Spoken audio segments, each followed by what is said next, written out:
Wah. Here we are.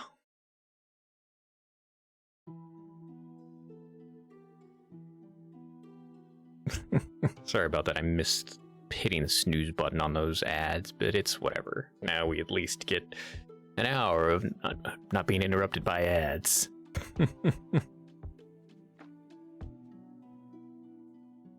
Alright. Everything should be working fine. Ah. Here we are. There we go. Tilt that way. Yes.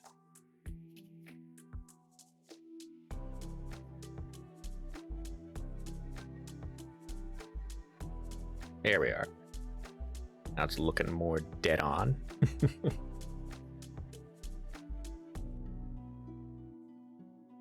Wow. Hope everyone's having a lovely day so far. Just making sure everything is working fine before we get started. Everything appears to be all spick-span, neat, tidy, and trim. So, let's go ahead and get started. Get my trusty book out. And move on over. There we go. So, last we left off, I believe, was the long conversation. Yes. It was a long conversation between everybody all at once.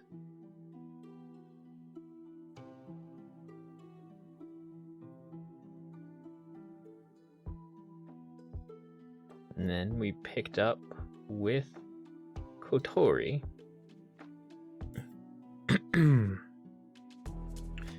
Looks like she's going nowhere but home. Apparently, just as you've come to expect of her. So you're not going again? Ah! What the... Solus, you scared me. Oh, I didn't mean to. I guess you weren't expecting to see me? Of course not. You have any idea how late it is? Wait, did you run all the way here? Maybe a little. Do you need a glass of water? No. You look exhausted, though. I'm fine. I was just rushing a bit. I hoped I'd make it in time, in case you were leaving for the celebrations in the marshes. But it looks like I didn't need to rush at all. Oh. No, I'm not going anywhere. And if you're going to ask to go together, then I refuse. What? I wasn't. No. Okay, then. You're seriously not a thing anymore, though. I know. I don't give a damn about that. Don't know why you think it's all I care about, somehow. It's not what I meant to imply. It's just... Why would you be in front of my place this late? Please don't think I'm going to let you in either. Whoa, no need to get it so accusatory. Maybe you should get some self-awareness first. Kotori, can't I just be here as a friend? Past midnight is way too late to visit any friends. It's not like we're still... Never mind. Whatever. I feel bad that you cut this much of a distance to just... just to ignore you. Gee, thanks for sparing me some of your valuable time. You better not waste any more of it. What did you want, friend? Why aren't you going to the celebration party this time? I don't feel like telling you. Is it an unspecified emergency? Again? Sure. It is. I see. Solus, expose. So listen, I took a look around the Red Tulip before stopping here. It was peaceful, quiet, and entirely empty. Seems that nearly every resident has left to attend the prince's birthday celebrations. Ah, yeah, they did. What about it? Well, it means there's nothing here that could cause an emergency for you. So thanks for confirming that you lied. What? You? How dare you? Mind your own business. This is my area. Don't be so nosy when you're the one in charge. When you're not the one in charge. Oh, also, let me say one more thing. I don't think you'd be casually retiring for the night if there was an emergency either. Yes, I'm calling you a liar again, in case you wanted me to spell it out. Fine, Solus. Just, there's no emergency. I just don't feel like going. Isn't that fine? Just my personal choice. Did you lie last year about unspecified emergencies on the same day too? The year before as well? What? Are you keeping records, weirdo? You know, 2's a coincidence, 3's a pattern, and 100 makes for a goddamn overplayed scene that leaves the deepest imprint imaginable on people's memories. Kotori, you've been acting this way for long enough. It's not my fault that you give unspecified emergencies and vague excuses to everything nowadays. So yeah, I'm going to say that it's not weird at all to notice it. Well, I don't understand what you want from me right now. What's it to you, anyway? Acting all stubborn like that. I want honesty, just for once. I mean, not only about your excuse for not attending specifically, but just in general. You know, if you're always so vague and keeping to yourself, then no one will be able to trust you anymore. Huh? At least speaking for myself. I'm at a point where I do need assurance that you're trustworthy. I want to know whether you're really worth this much trouble. Where did all this come from? Kotori, you dared to do something rather audacious, didn't you? Something that directly goes against our very basic duty as monsters. We're allying with a human for years in secret. Isn't it a given that we'd be more seriously concerned? Take my money! Take my money! Ah! Wah! Thank you for the bits. Thank you for the bits.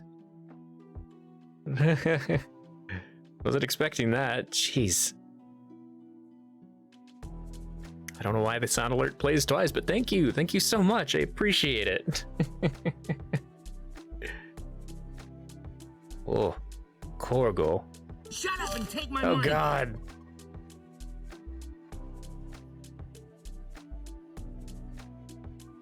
Thank you again for the bits. For 20 bits total. Oh jeez. Just spreading some love. Well, I appreciate it. I appreciate it a whole ton.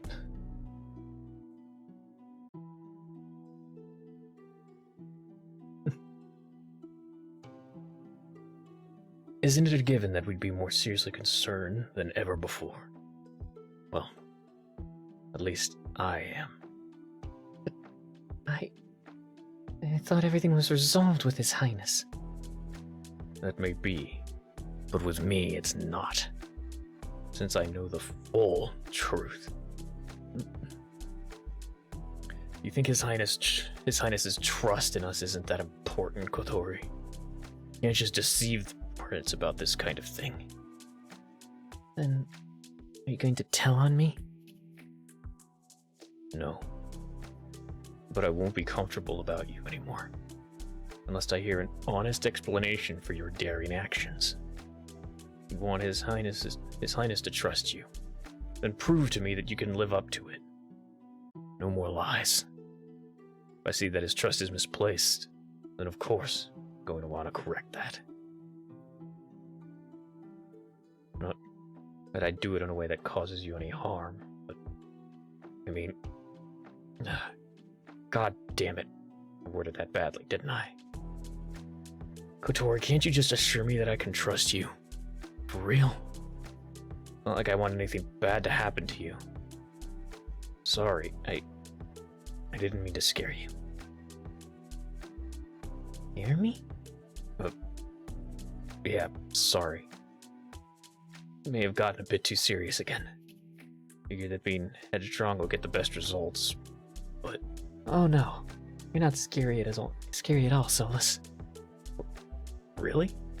Yeah, you're the last person that I could be afraid of. Someone who wants the best for others isn't scary. How in the world is that supposed to describe you? Hell, she knows nothing about the real you, though you deny it. You're just burning up with jealousy on the inside. An awful desire. Hey, Mary, welcome on in. An awful desire to take the place of another. It's a revolting feeling, one that is hard to reconcile with. Thank God she doesn't know what goes on inside your head. If she knew, she'd be scared. She'd rightfully test you, as you deserve. Then, why do you seem so nervous? Are you really alright? I'm okay. Not that I'm scared. I just feel like you're really putting me on the spot. But I guess it's fair for you to be suspicious of me this time around. You speak like you never considered it possible consequence of your actions. I guess not. Please, get some awareness about the impressions you leave on others. Look, I just didn't have the time to think about it. But alright. A human, was it? Yes, I already knew that it was wrong to help that human girl. Because to you guys, that's an enemy. But to me, this person was my friend. KOTORI, confess. Solus, would you believe me if I told you that I planned to kill her with my own hands the moment I found her here? I cannot believe that you'd be capable of killing. Much less to even think about doing it. I didn't think of myself that way either. But it's the truth. There wasn't any other choice. Do you remember when you were questioning her and I took over your work? When I saw her, I already knew she wasn't a monster. Everything is sorted, so you may go now. But being all alone, as a non-monster living in a sea of monsters, it makes one lonely when they're so out of place like that. So you sympathized with her, even though she's a human? I pitied her a lot, but ultimately I still wanted her death. KOTORI, in that case, you do realize that we could have ended everything back then, right? If I'd continued the questioning, surely her cover would have been blown. I know. That's exactly why I interrupted your scrutinizing questions. I wanted my friend's death more than anyone else, but I also wanted to be merciful about it. Well, as merciful as you can be while intending to take someone's life. Because I don't believe that her crime called for suffering and death. Since humans aren't killed mercifully here, I wanted to save her some of that. I wanted to save her from that. And so, later on, I secretly handled everything myself. Quickly and painlessly. But you look worn out. Thank you. You must have worked hard today. But that girl is Arya. She's what? Man, you won't get it, but Solus, she's such a good girl. She's got to be the goodest, bestest, nicest person in this world. No, in the whole universe. He's really so good. Way too good. And frankly, it's ridiculous. I swear, I'm not even exaggerating here. Oh. Okay. I've never been treated so well by anyone before I befriended her. So even though I knew I had to do it, every time I tried, I couldn't do it. There's just no way I could hurt someone like that. You really tried your best to go against your nature, huh? Yeah, but I failed. I failed again, and again, and again, and she got away again, and again. But this time, I won't get any more chances to try. Really, such a weakling. Even though I knew Arya's future here held nothing but misfortune. And that by killing her, I'd save her from an even worse misfortune. I was way too weak to do anything. Every time I tried, it only got harder, because as time passes, friendship only grows stronger. Betray. She truly thought of me as a friend until the end. I was thinking of doing the worst to her, but she only thought the best of me. Being met with such kindness broke my heart. I never found enough resolve to decisively deal with her, until His Highness called us to his court and demanded it. Right then, I was determined that I could finally stop hesitating. But, well, as you saw, he's escaped my grasp yet again.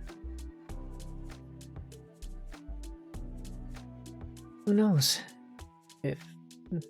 if that has set her free, or if she's fallen to worse misfortune by now. All I know is that we're united. For once, I could have prevented the worst possibility. I failed and missed my chances yet again. Now, there's nothing they can really do about it anymore. Kotori, lament. I often wondered, why did her freedom have to be so costly? Why did the circumstances necessitate the death of someone so harmless? I really didn't like that. When she disappeared from that prison cell, I wondered the same thing again. Really, is there no way for you monsters and those humans to not be at each other's throat? Not for this conflict, then. Kotori. It's fine if you briefly think about such hypothetical questions. But don't let yourself get carried away. Yeah, you would be concerned with this kind of idea, huh? I understand, though. This is just the kind of reality we live in. I'm not about to defy it. That's how we must act, indeed. But it's not like I can't understand where you're coming from. Told you about this before, right? That back when we were at peace with humankind, I used to have human friends too. Solus, recall? Ah. I really trusted in those friendships, but in the end, all I received for it was a very calculated betrayal. It does not end well to trust them at all. Either their loyalty to their kind triumphs and they end up betraying you, or your loyalty as a monster turns you into a traitor to them. Kotori, this kind of friendship is simply irreconcilable with your duty. I know. You either do what you should as a monster, or you go against His Highness by sympathizing with a human. So you better not tread a territory that dangerous. You're much better at this than I am. You are a very proper monster, aren't you, Solus? Even though you say that, His Highness still does trust you a lot. Please don't let him down. I won't. Or at least, I'll try. Even if I'm full of failures.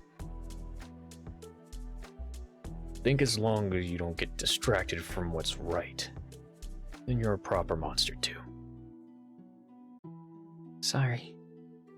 I entertained some unacceptable thoughts there, huh? Oh, from now on, I'll only talk business with you. Kotori, explain resolve. As far as duty dictates, as a resident of this world, I did my best to deal with the human on my own, but I failed. I failed and she escaped as a result. That's all. It does not mean that I intended to cause harm to monster kind. The safety of the prince in this and his world are always my top objectives. Even though I'm really such a weakling, I always will try to do what I must if it's for Suvalan's well-being. I hope you can trust in that being the intent behind my actions. But as things stand, yes, because of me, a human ran away unscathed. A single, harmless human. It's still going to be a problem, Solus? Very dedicated, just as the prince had said. Yet he also seems to be very ineffective, unfortunately. Does His Highness realize that part too, and simply choose to forgive it? It is as if her failures are forgivable, but yours aren't. How annoying it is that you cannot stop comparing. Still, you'll choose to forgive her. Just this once. Hey now, don't try to downplay a serious offense. He wasn't trying to. But no, probably won't be a problem if she never returns. Oh, in that case, Solus? If humans happen to show up in this world again, will you blame me? That's a huge escalation from one that was trapped here. Can you just humor me here, please? Look, I won't blame you for anything you weren't responsible for. I just wanted to be able to trust you again, as a fellow monster. And you've made a good case for yourself, so don't worry too much. Oh, I see. If His Highness knew all this, what would he think? Even though supporting a human is the worst act one could commit in this world, is Kotori's reasoning sound enough that the prince would forgive her? Not that you'd ever tell him. But right now, Kotori is being rather honest for the first time in years. You shouldn't let this opportunity slip by. Kotori, there's something else I want to know. You always make up excuses to be alone and tell us not to care. You kept refusing to attend the celebration, too. Once again, saying it's due to an unspecified emergency as usual. So would you just tell me what the reason is for all of that? I'm not here to judge you about it or anything like that. Can you just be honest? Solus, really, why do you bother with me anymore? Please don't answer my question with a question, oh my god. But fine. Why do I bother, you say? Obviously, it's because you have to know where she's hiding. Otherwise, you won't understand why the prince trusts her despite her failures. And, maybe some part of you is concerned as a former friend, but... Look, Kotori is a very isolated person. Who does she go to whenever she's feeling conflicted? For you, there's no need to seek anyone beyond your own family, or even His Highness, if appropriate. However, Kotori has no family, and has driven away every friend of hers by now. As things stand, there's only you. Somehow, you still bother to check up on her. And that's because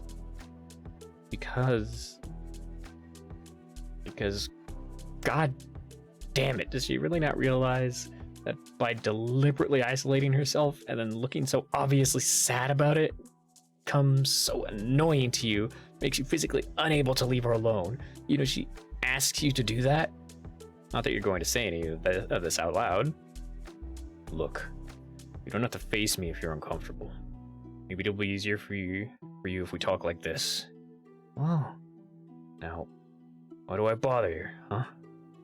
Sometimes when people go through something alone, they turn into self-contradictory idiots. They push others away, put on a fake smile, and say they're fine, or start asking to be ignored. All while hoping for a total opposite of that. Maybe they want someone to tell them that it's not fine. Maybe all this time you were waiting for someone to reach out and say something instead of complying with the endless request to totally ignore you. I wouldn't be the biggest asshole in the world if I did just that. So I'm reaching out, I guess. If you have any kind of worries, even about the stupidest things, and you don't have anyone to tell them to, then I'll listen as a friend, willing to accept the offer. Would that be a bother to you? Hey, I'll decide what's a bother and what isn't for myself. I'll give you 1 hour of uninterrupted broadcast directly to my ears, and I'll judge only after you fully let out everything on your mind. It's a rare, limited time offer, you know?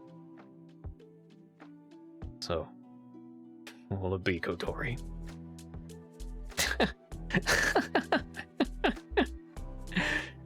You never change. Oh my gosh. You'd never ever change. Not in 100 years, Solus. It's seriously amazing. Oh, did she really just laugh? Or she can still laugh like that? Wish you could turn around to see it. And wait, what? You never change? Isn't it the same thing His Highness said about you? I bet you were thinking about your wording all the way here, weren't you? Hey, what? I wasn't, but... Okay, maybe just a little bit, but... Well, fine, yes, I was. But not that deeply, so... Don't laugh, it's not funny. I just thought that I shouldn't be too harsh and push you away instead, okay?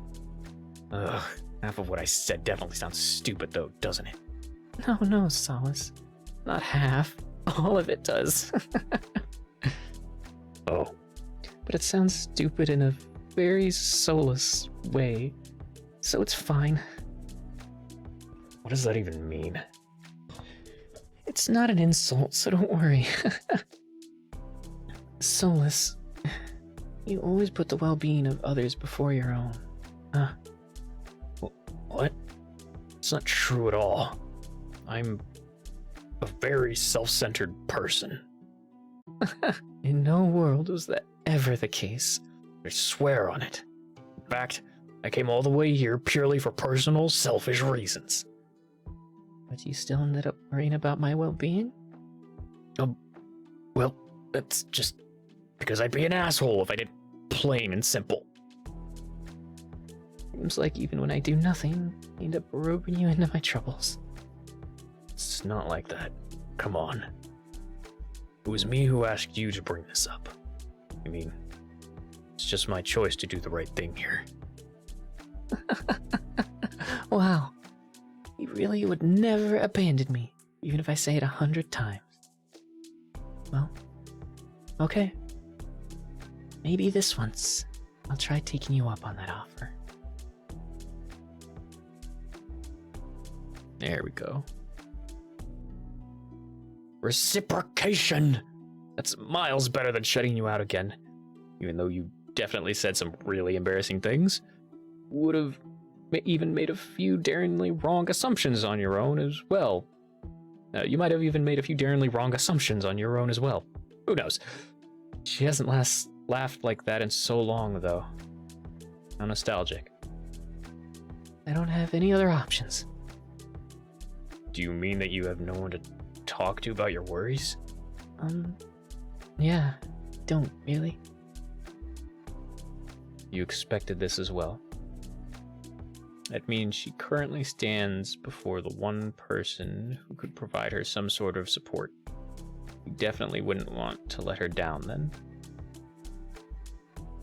Latori, examine self-induced injury. Ugh.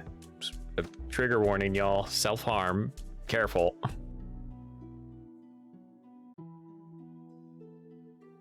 What I'm worried about is not an easy thing to say. It is always on my mind, making me so anxious about what to do next. But I know that if I try sharing it with anyone, it would be like putting a burden nobody else can understand on somebody. So I've always kept it to myself. Solus, you said you'd listen. Would you really? You know that I don't go back on my words. No, I mean, even if it's something nonsensical to the very logical Solus brain in there. Hey, whether it's nonsensical or not, that's also for me to decide after hearing it. I'll listen to anything, no matter what. So don't think of it as a burden, since I'm the one who offered to listen. Or you were simply accepting an offer. So you can say whatever you want. So, go on. Really. Fine with me. Alright. Otori, revert. I'm not sure how to say this. I think I have to begin with some kind of preface first. Let's say there are two kinds of people in the world. First are those who believe in what's likely to be seen as superstition, such as omens or gut feelings. The kind who say, I did this just because I felt I should have. That sort of person. The other kind of person is like you, Solus. You never act on unfounded ideas. You don't do what's deemed unreasonable, like trusting someone's word without any tangible proof. Oh, don't worry. That wasn't criticism. Then what is it if not that? A warning, I guess. Oh no, I dropped my fidget. Got it. Right now, what I'm worrying about is something that will sound extremely unreasonable to you. So she's testing the waters first. Your waters, specifically. Jeez, are you really that unapproachable, or did she forget the entire year you two spent in a relationship? Or, hey, maybe you just changed too, without noticing it. Even though she and the prince both said otherwise. Sorry if I came off this unapproachable all along. But as I said, I will listen to anything. So you can continue without any worries. Oh. Hang on, gotta clean my glasses.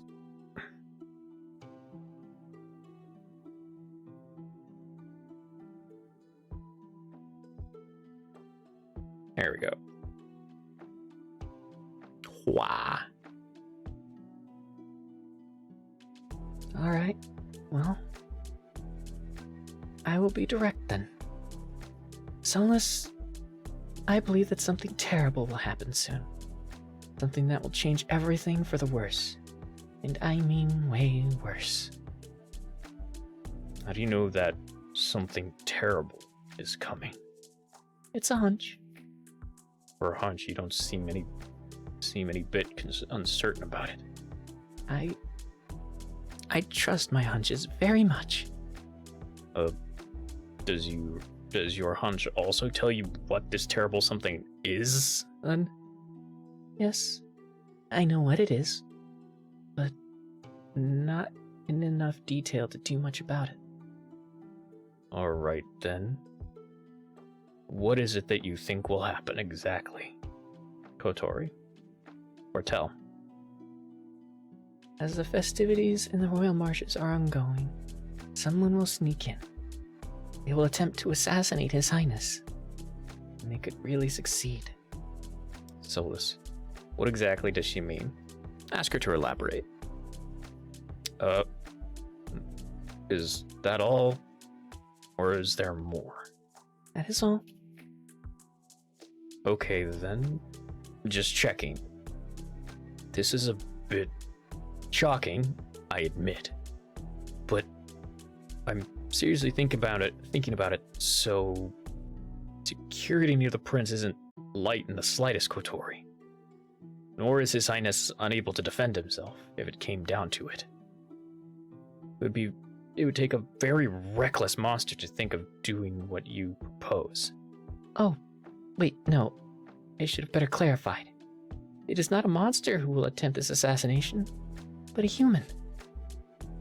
When I said sneak in, what I meant was that a human will cross the barrier and secretly enter our world. Oh, jeez. That escalated really quickly. You suppose it makes sense for this to be something she can't just tell to anyone. But where's all this talk coming from? Kotori, explain all that you can. Prince may be safer with Solus knowing. Then, with that info in mind, do you know who this assassin is? Not really. I only know that it's a single human. Huh. And you said you don't have any tangible proof to believe such an assassination attempt might happen, as well as that it would succeed to boot? Unfortunately, I can't show you anything that would prove my hunch, but I still trust it a lot, no matter what. If asking you to trust in something so unreasonable is too much, then... No, it's okay. Kotori, let's assume that this will indeed happen. Since it's something you were keeping to yourself, I'm curious. What exactly will you do to stop it? Nothing. I don't mean to say that I don't want to stop it. It's just that there's nothing I can do about it anymore. Not only is it an unbelievable problem, it's also one that I haven't found the right solution for. Is that why you didn't want to tell anyone? Yeah. See, I have nothing to offer besides hopeless answers. First, I dare to present you this unrealistic issue, and then all I can tell you is to give up. So, I'm sorry. It's true that an unfounded concern like this would be easy to dismiss. No one would believe that the human military would initiate an attack, or dare to attempt something as direct as an assassination attempt. After all, they're incapable of breaching the barrier on demand. That is an unreplicated power reserved by an unparalleled winged on monsterkind's side. And unlike Prince Suvalan, Prince Ruit's strategies are never that risky. If Kotori had brought up something like this serious yet unsubstantial to someone in a position of power, it's likely that her worries wouldn't be heard out. After all, even you can't bring yourself to fully believe this talk right now. Still, this is His Highness she's talking about. To you, nothing is more important than his safety. So, why in the world did she hesitate this much to share this with you? Even if you can't believe it, you do not want to risk any harm to the prince, no matter how unlikely. Well, I wasn't expecting to hear such a thing tonight, but this really was going to happen. Then you'd be the only person who has been aware of it. Which seems like a lot of responsibility for just one person. And also, keeping it to yourself must have felt pretty lonely. But now I know this too, so let's not give up on everything just yet, huh? I apologize if those assumptions were wrong. You're awfully quiet. Sorry. It's not your fault. Just that every response that I could think of sounded hopeless. Come on. There's no reason to be that way. I mean, what's the worst damage that one human could even cause? There's still something we can do ourselves, too. For instance, Solus. Sounds like a reason to attend those festivities to try to prevent it from happening. Should we both be at the celebration site for more protection, then? If we're with His Highness, then surely. No, that will not prevent it. Neither of us know the assassin's capabilities. Oh, then... And warning the prince won't do any good, if you're thinking about it. Wait, why wouldn't it do any good? 'Cause it just doesn't end well to do that. And why not? I'm not sure. I think it's because I don't know how the assassin will be sneaking in, so letting the prince know of their arrival alone doesn't help. Sorry, really. I don't know the right solution. I just know one thing. That waiting by the prince's side doesn't work. At that point, the assassin would have already infiltrated so deeply in, it would be too late for anyone to detect their presence. Even with the level of protection surrounding His Highness? Yeah, Well, could always be higher then. To protect His Highness, no number of soldiers is overkill. no, it's not going to work either. In fact, trying to increase security will only backfire. Why is that? I think the more soldiers you try to guard the prince with, the easier it makes this attempt for the assassin. I'm not sure why. Maybe it becomes easier to blend in with a crowd? Still, wouldn't it make the assassin hesitate if there's plenty of capable armed soldiers around?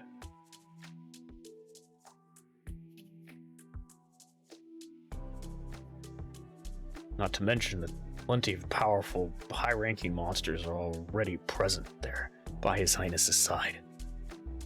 Regional lords, royal guards, and let's not forget Corona herself. I know that, but Kotori, His Highness is always surrounded by the best of the best from every region. There's no way any of them would allow the prince to be harmed. Many of them are far more capable in combat than either of us are. I know. Don't doubt their strengths. You're thinking from the perspective of someone who wants to live. I believe this assassin doesn't actually care what happens to them, as long as their target is dealt with. It doesn't matter if they're placing themselves at risk. Even if they were to face the 4 regional lords and their numerous guards, none of that would deter them. I suppose that would remove a lot of hesitation from their part. It does complicate things more than I initially thought. Yeah. See how it is? I really don't know what's the right thing to do. If I did, it wouldn't be so hopeless right now. I only know about the options that don't end well. So, forget about telling His Highness or letting him handle this himself. Prince won't always have the best judgment on how to deal with a given issue. I know for a fact that it won't end well to tell him. It's the one time where I dare say that I know better than His Highness does, for sure. Kotori. Question. Besides, will His Highness really trust us if we told him all of this, Solus? What are you talking about? Of course he would. You don't sound so sure. Solus answered. It is a direct threat to his life. So at least I think he'd take that part seriously. Sure. Just that much, though. But if we tried to guide the prince on how to treat it, he'd reject us. I don't think His Highness would trust me to that degree, Solus. And that's okay. If I can do the right thing and protect him, then I'll happily do it in my own way. And if I get scolded for acting on my own afterwards, that's fine, since it means that His Highness survived well enough to scold me. And what about you, Solus? I have an obligation to never deceive His Highness. Regardless of my standing, regardless of his trust in me, I can't just act without his approval. Ah, that's not what I'm asking about. Solus, do you trust His Highness more than you trust yourself? I think you underestimate your own judgment sometimes. That's not it. It's just... how would I dare to think my word matters more than the prince's? Well, how could you dare to make your word appear so insignificant? To me, your choices do matter on their own. Correct me if I'm wrong, but I don't think it's His Highness who told you to come here today and lend me an ear, right? That was all Solus's choice. So, just for this once, I want you to judge for yourself. Help protect the prince in your own way. Just as I intend to do here. Because if you ask His Highness on what to do, it won't be as good as what we choose. I'm certain of this fact. Tell me then. Given what you know, what do you intend to do here? Well, when it comes to the assassin, I'm led to think that I shouldn't lie in wait where I expect to see them. Instead, I should go after them to find where they don't expect. It's the only solution right now. So, in other words, you plan to detect them before they get too far into our world. Oh, yeah, get it now. Let me consider your input first. Even though you say you've already given up on so many ideas, I want to hear what you've given up on. You must have thought about this at least a fair amount before coming to the state of nothing besides hopeless answers, right? Right. I thought about it a lot. Every day for a long, long time. For this case, I do have some ideas. You see, I'm sure I'll find the assassin if I stand guard near their potential entry points. Whether they are from the Royal Tower, the site of celebration, the easier it will be to detect them. And the more time I'll have to try to stop them. So you tried to keep watch somewhere near the barrier. Yeah. This is something I must do myself. But once again, I feel that I won't succeed. I'm really powerless, and I'm full of failures. So you say. Alright then. Kotori. Think as if you have me on your side now. What do you think the two of us could do here to find this assassin? If I had your help, well, I may have one last chance to do something here. But then you'd be at risk, Solus. So really, it's not a good choice. Everything I think of always feels so hopeless like this. I'm sorry. Kotori. Just how long have you been thinking about all of this? What do you mean? I mean, you're talking as if you're aware of an inevitability here. So, how long was this the case? Oh, it's a tough question. I can't really gauge. And how long have you been trying to do something about it, at least? 1 year? So, all this time. Really, could you not even trust me with it? I'm sorry. Damn it, Kotori. You worry too much about troubling others, don't you? Why didn't I realize that sooner? Sorry, Solus. Stop apologizing. Look, I get it. There's some problems we can just deal with on our own. Some things are too petty to make a big deal out of. But not this. These are the sort of things that you don't have to keep to yourself. This is what friends are for, Kotori. Instead of pushing us away, you'd have just told me everything the moment you started fretting about this possibility, regardless of its feasibility. But if I had done that, then Think I would have turned a blind eye since you have no proof? As long as it's something about His Highness, then neither me or Corona would have ignored your plight. Don't underestimate how seriously we take his safety. Or did you hesitate because you thought you'd trouble me? Kotori, I'm sure it would have been goddamn nothing compared to keeping everything to yourself for this long. You upset with me? Yes. You should be upset too. Be mad that you were so unfair to yourself by not thinking to seek anyone's advice or help, even if just to get this off your chest. And it clearly was more than what one person could handle. But I'm even more mad at myself. Really, I'm the one who should be apologizing. Can't believe that was such a shitty excuse for a friend that you didn't even want to rely on me for something like this. No, Solus. Don't say that. You were a good friend. You always were. The reason I didn't tell you, or anyone else,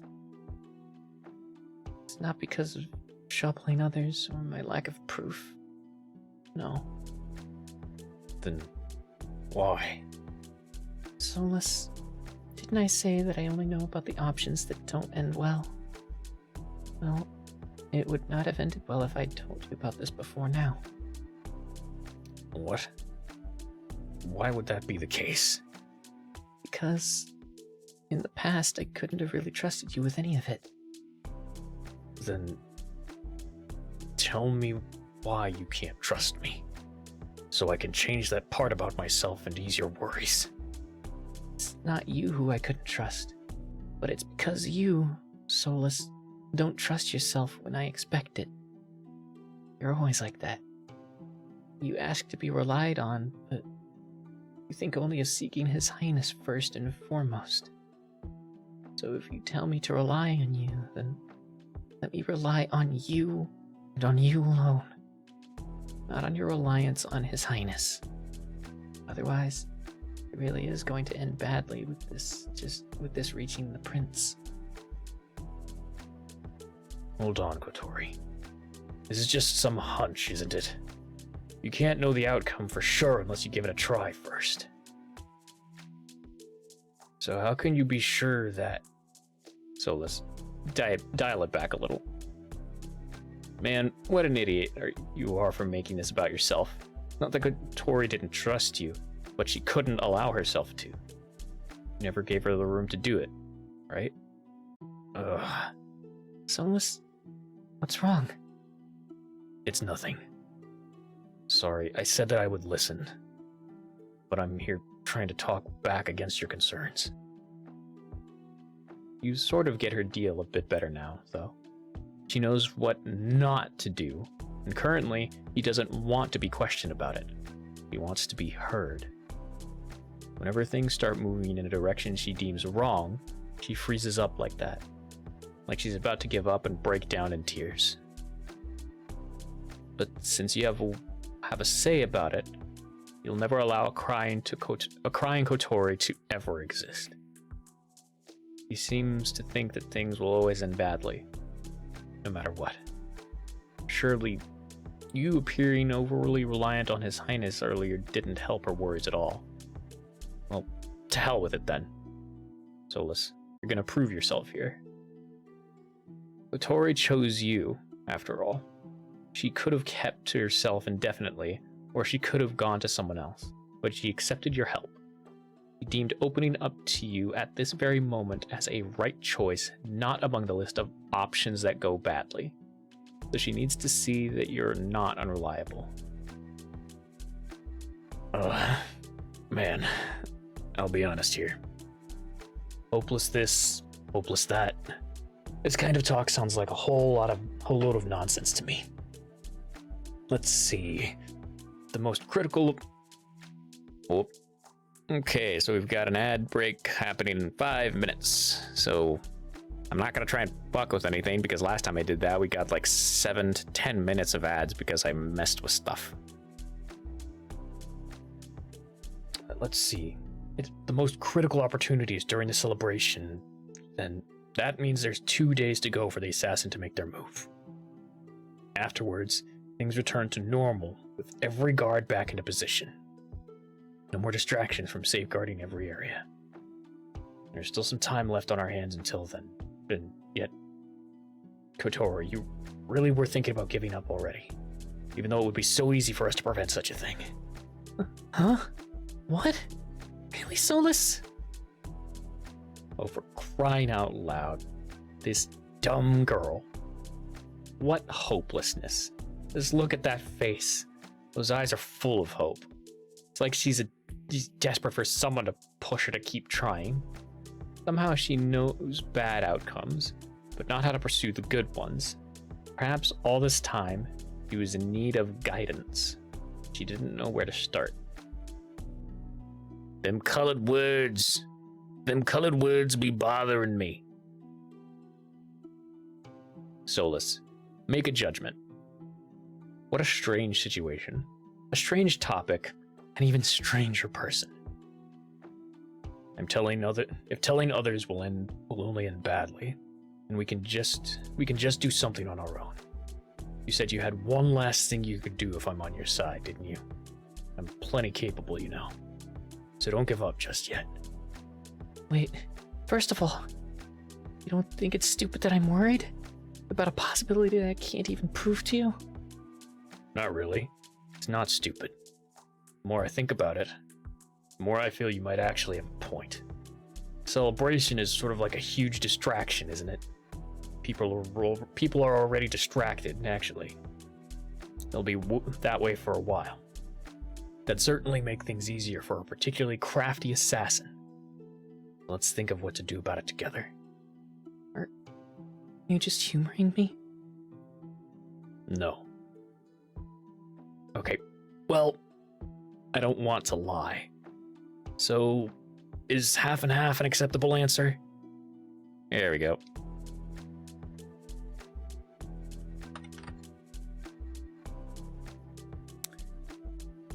Take a break, pop them bones, get some food, get some drinks, do all those things.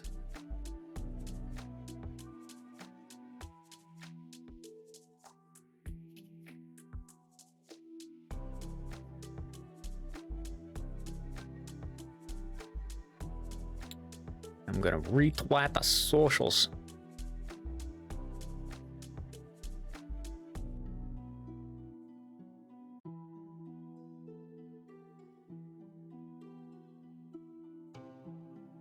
Okay.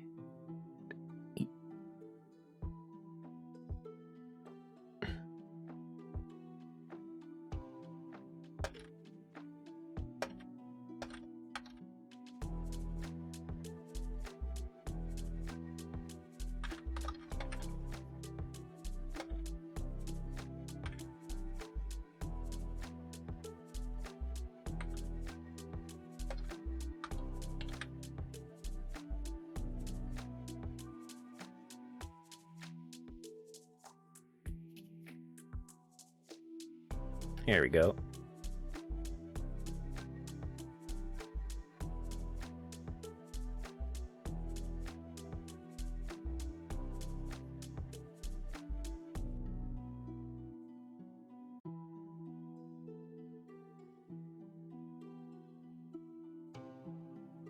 Whoop. Here we are.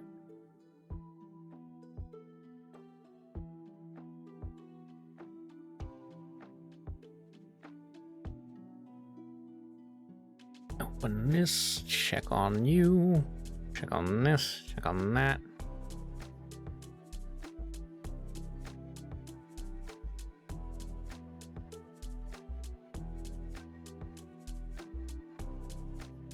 Make sure everything is running fine. Oh.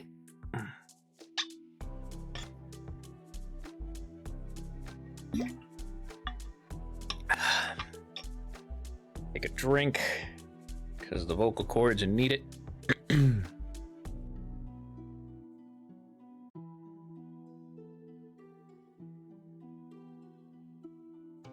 Here we are.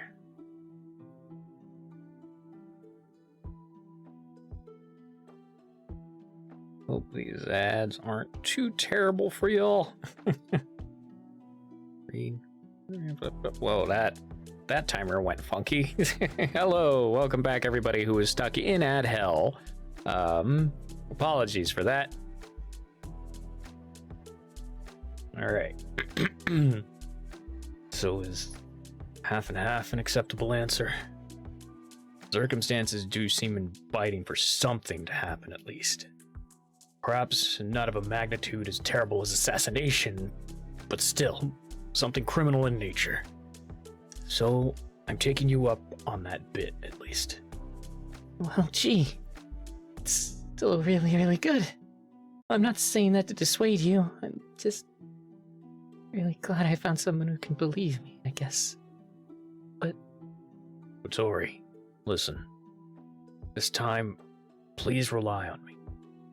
Others might dismiss what you're saying because of your status or lack of proof, but I won't. You're worried that I won't allow myself to judge soundly, right? Well, don't be. I'll take your warnings to heart, even if I'm someone who doesn't usually act on unfounded ideas.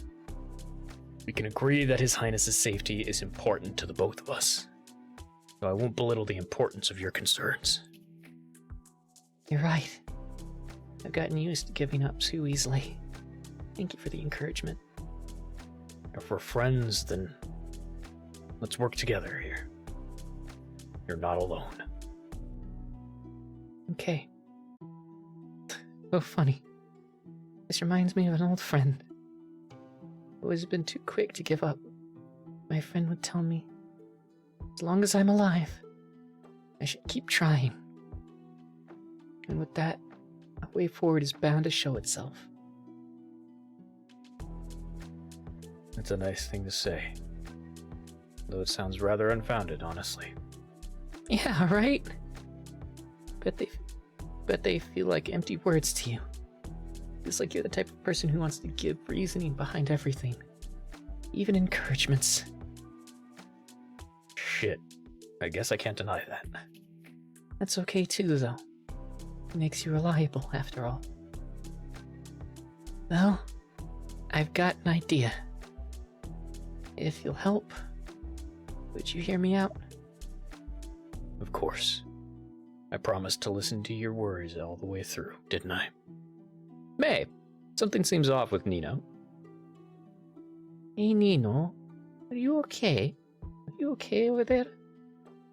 Why are you pointing at my head? Asking if everything's alright in there. Of course it is. Are you calling me crazy? No, not that.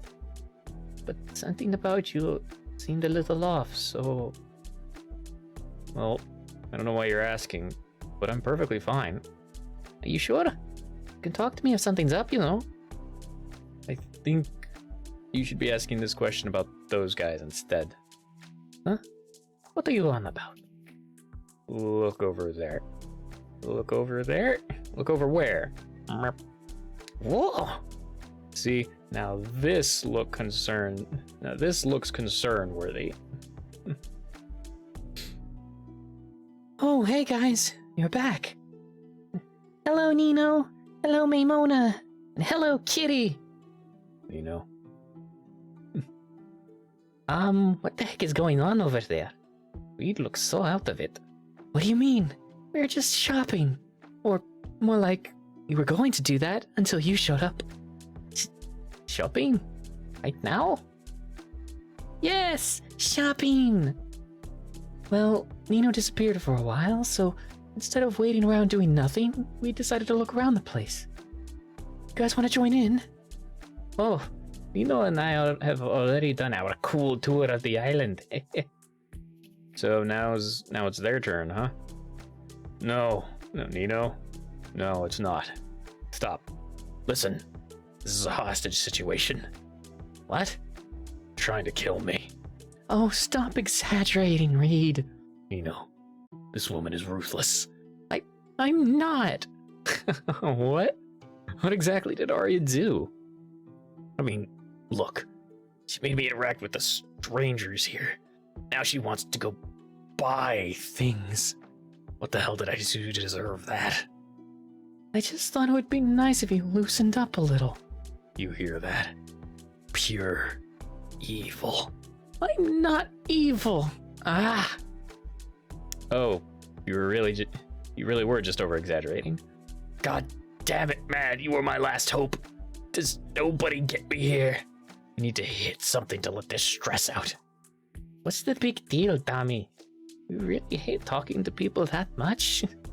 It's going to be you if you don't shove it. Whoa, calm down. Yeah, hey, don't need to be so restless anymore because... Ta-da! Got this shiny, one-of-a-kind hotel key for our room right here. Oh, I can't harmonize with myself, so don't expect it. I'd say it took you long enough, but I actually feel pretty grateful. Saved my life, man. No, he didn't. I'm not a threat at all. Man, you're way too antisocial. Enough about that now. Get a move on. Let's all get to our new home? Yeah, something like that. Party, get a move on. As the penguin staff kindly show you the way in, you realize just how many people and animal things are following you. Oh, jeez. Your mere steps can lead this many at once, and you better not tread around thoughtlessly. Thank God this hotel has no policy against pets. Ooh. Ooh. The room booked under your name is called the Soul Room, according to the staff, since this room is usually reserved for VIP guests. Its interior should reflect that status. It seems that Kaji's connections are what allow you to use such a special place. It looks like you're technically his neighbors now. Party, enter your home? Home sweet home. For now. Oh my, what a nice room. Look, there's even a little kitchen here. This place will do. Gee, such high praise.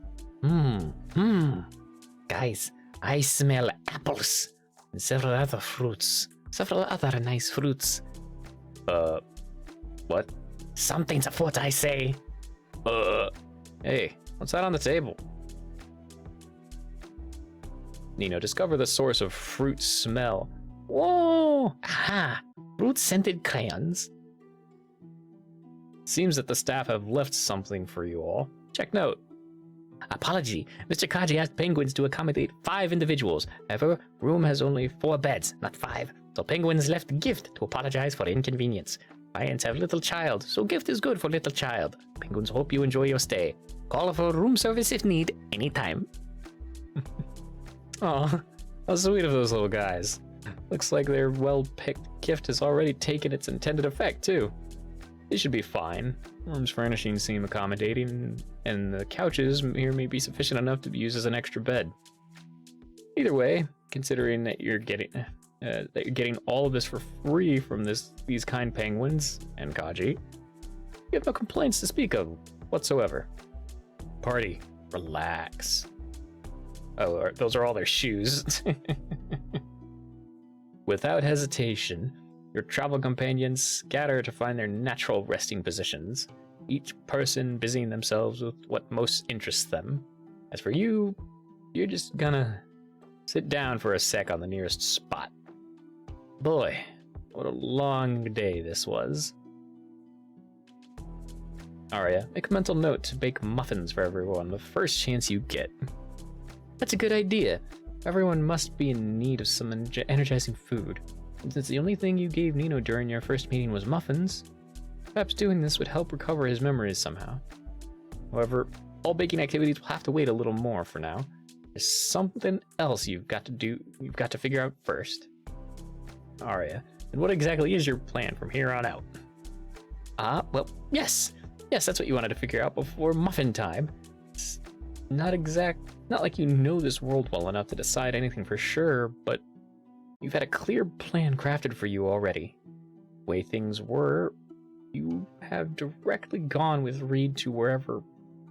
Oh, the way things were, you'd have directly gone with Reed to wherever headquarters is, as he had planned, and of course 5 would have accompanied you too. But with the way things are, surely a wrench has been squarely lodged into everyone's plans here. For now, this chance to rest is also a chance to figure everything out again. Hey, Reed, what are you doing? What are you going to do next? Wasn't your destination in, you called it the capital, I believe? Yeah, in the north. That's where we should have gone right away. But you heard what the pirates said, right? Ports are closed for 2 days. Not like I could just get a ship for us or anything. Well, I think Mr. Kaji might agree to help us out. Maybe he'd be kind enough to sail us to the capital? Maybe. Sounded like Nino got on his good side. But I'm sure that'll only be when he's allowed to open the ports again. So, again, means we have no choice but to spend those 2 days here first. Until we're able to cleanly and legally hitch a ride out. Ah, see. Really don't want any issues with the law again, huh? Of course not. Just this once with all these buffoons was more than enough. Don't be so harsh. I think it's alright to wait. This place is wonderful. Nobody would mind spending a few days here. I certainly don't for sure. Yeah. It seems well equipped enough. Actually, Arya, there's something I want to say. What is it? I should have said this much earlier, but Reed, I apologize in advance, but can we get a read on your plan from here on out? For once, Reed chooses to let the puns slip. Just this once, though. This is a rather important topic. You know, whenever we recovered any humans from the monster world, we'd follow it up by making sure they find a good residence in the capital and that they can get a good chance to integrate well into the community. These are just some necessary basics. So I'm saying, of course I wasn't just going to plop you right into this world and fuck off. No way. Not when you have nothing here. So we'd make sure to give you something to start off with. Oh. And I would have done that stuff once we reached the capital. It's what I still intend to do as standard protocol, but not if you don't want any of it by now. So if you're good on your own, then just do whatever you want. Enjoy the freedom of being human with humans or something, I don't know. I'll be here just until the first chance I get to head for the capital. You need to force yourself to go with my killjoy pace, so... Hold on, Reed. When you say we, you mean headquarters too? Oh, yeah. Actually, I'd really like to meet them then. Honestly, I have to give my sincere thanks for everything you guys did. So, well, once I do that, I won't trouble you with much else at all. I'll just find my own way in the capital afterwards. So, is that okay? Sure, but don't get any nonsense ideas about being indebted to me or whatever. I don't need anything from you, Arya. Oh. I meant that in a good way, alright? Just do whatever you want. Yeah, no need to repeat that. But thank you very much for everything, Reed. Hey, what did I just say? It's not about feeling indebted. I just feel very grateful to be here right now. Save the thanks for things that actually matter. Huh? How could this not matter? Even though you're not so nice with your words, still wouldn't want to underrate the goodness you've done, after all. Okay, then, listen. New rule. There's no need for thanks either. I'm just doing what I would have done for any human there. So don't say that again. Got it? Fine. Get it, I guess. Nothing means more to you than being given this much help, though. But you have a feeling that if you insist on giving him a kind response, he'd only complain more and more. What a confusing person he is. Maybe Reed's just allergic to your kind of personality. Hopefully you're not too overbearing, though you truly don't enjoy being anything less than genuine. Wait, oh, that was a weird hiccup. I built up in my throat. Ugh.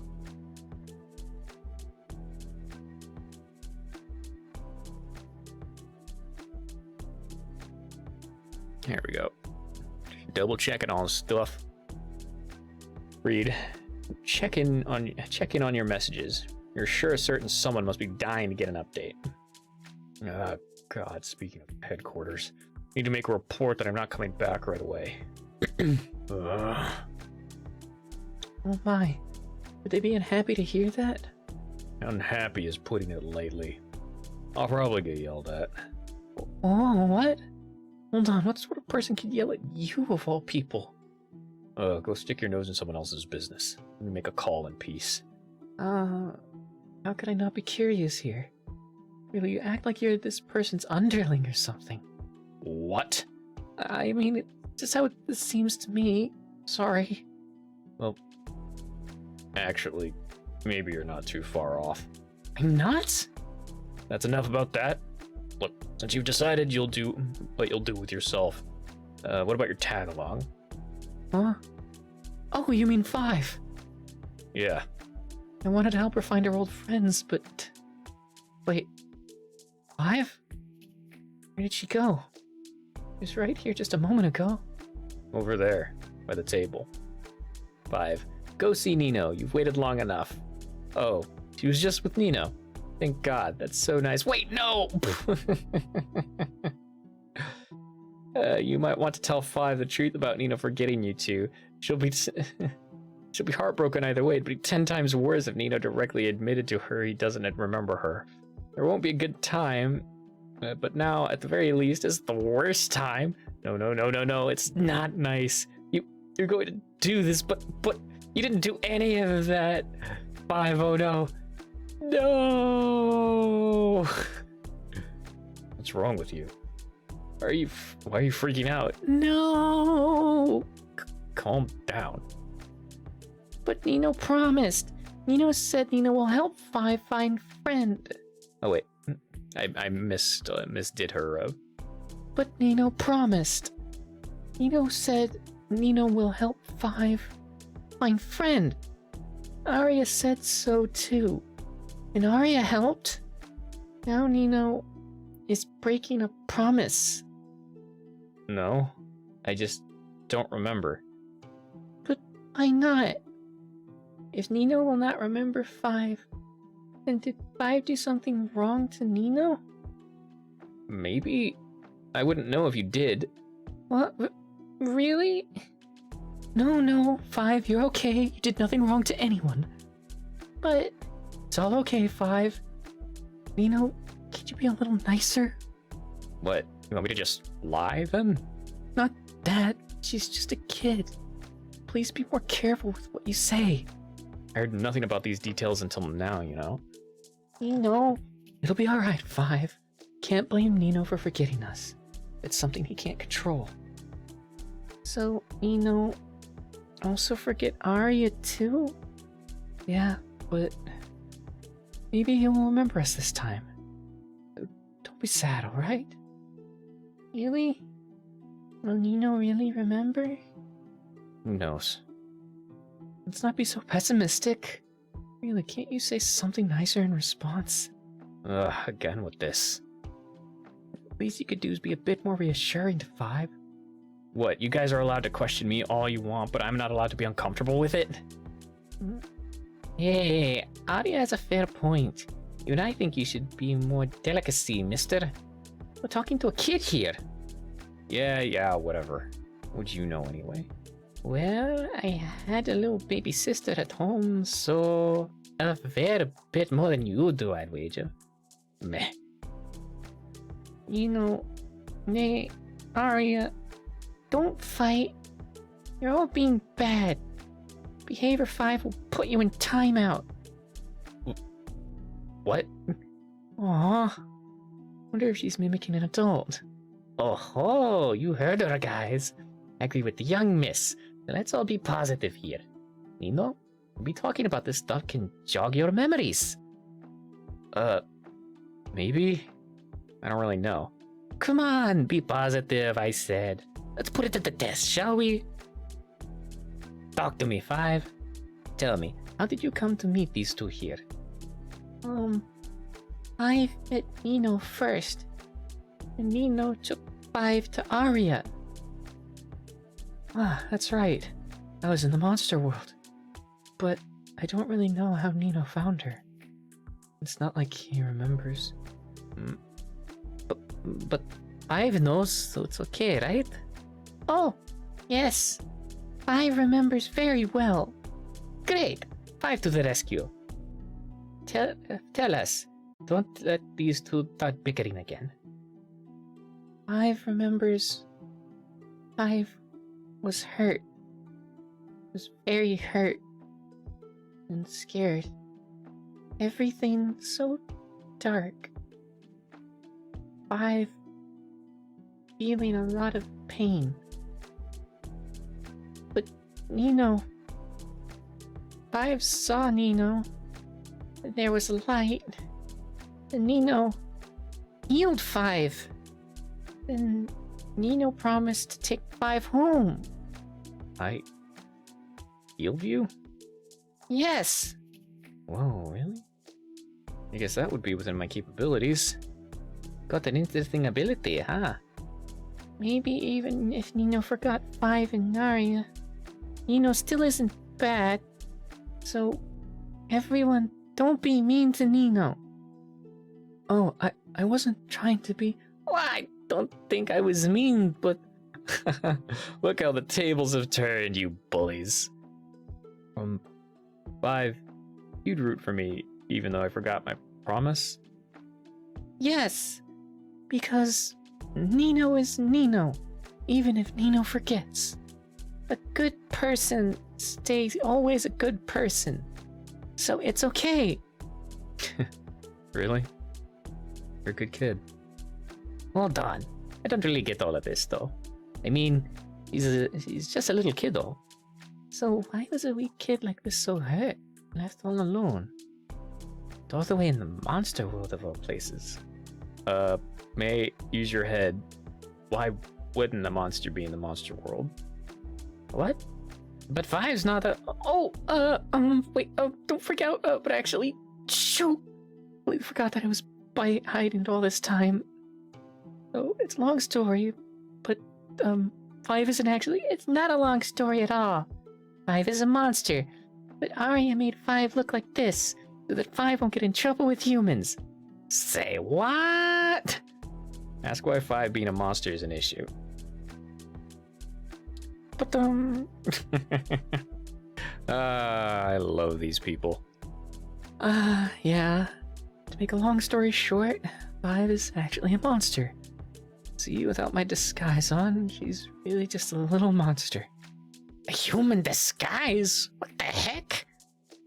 Please understand. There's no way she could have passed through everything safely otherwise. Yeah, right. My gosh. Thought she would undo everything we've worked for if he knew you smuggled some monster kid in. Good foresight on disguise, I guess. If you don't get why you brought her here in the first place. Oh no, that'd be a doubly long story. Lady, tell me, are there any more surprises here that I should prepare my maidenly heart for? Well, that would be the biggest one of all. Nothing else I can think of. You safely crossed the worst hurdle. Hooray! Ooh. Then, let me just confirm one thing. So you guys all pretty much met in the monster world. You, Reed, Nino, and Five? Yeah! That's crazy. What's this? Almost none of you are in the right place.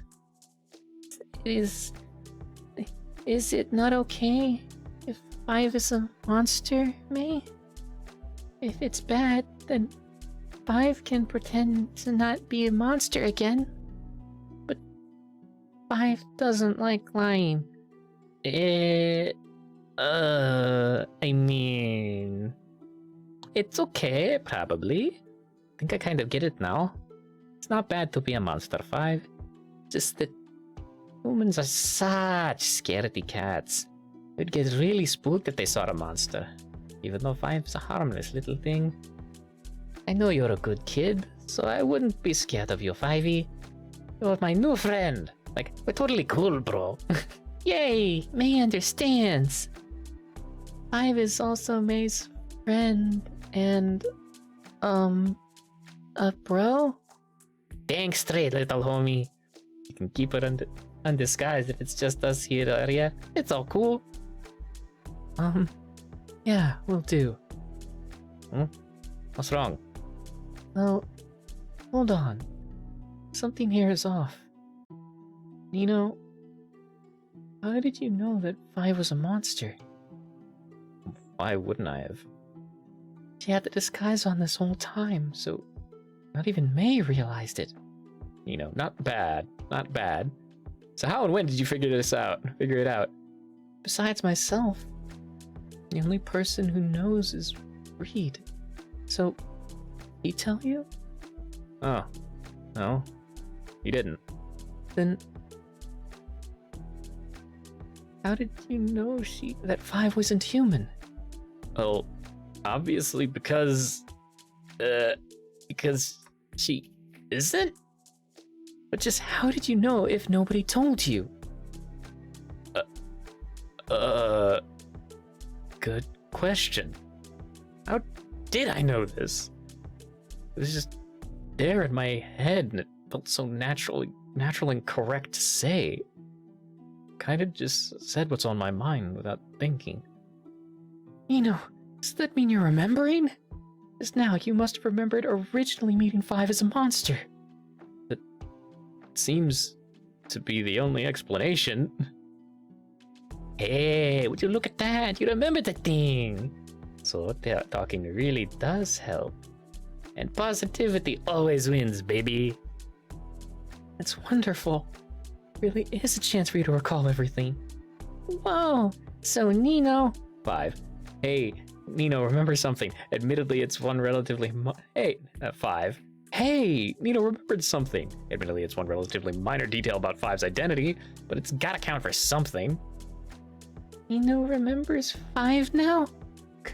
Not at all. Sorry. I just somehow knew that you were a monster. But I don't remember our meeting or what I promised you. Oh, gee, you're so brutally honest. Sorry, I don't want to lie to a kid, okay? It's weird. It's like I knew this one thing as a fact. But other than that, there's nothing in my memories about either of you. Then we'll just talk about ourselves some more. Five, what did you mean when you said you were hurt? Who or what was it that hurt you? That would be what you were healed from. Oh. What you healed her from, blah. Oh, I guess so. But my ability just heals wounds and stuff. Were you hurt like that, 5? No one did anything to Five. Five was just transforming. What do you mean? Five doesn't know a lot about transformation. Five only knows transforming is painful. There was a lot of pain everywhere. But Eno made the pain go away. Eno was good.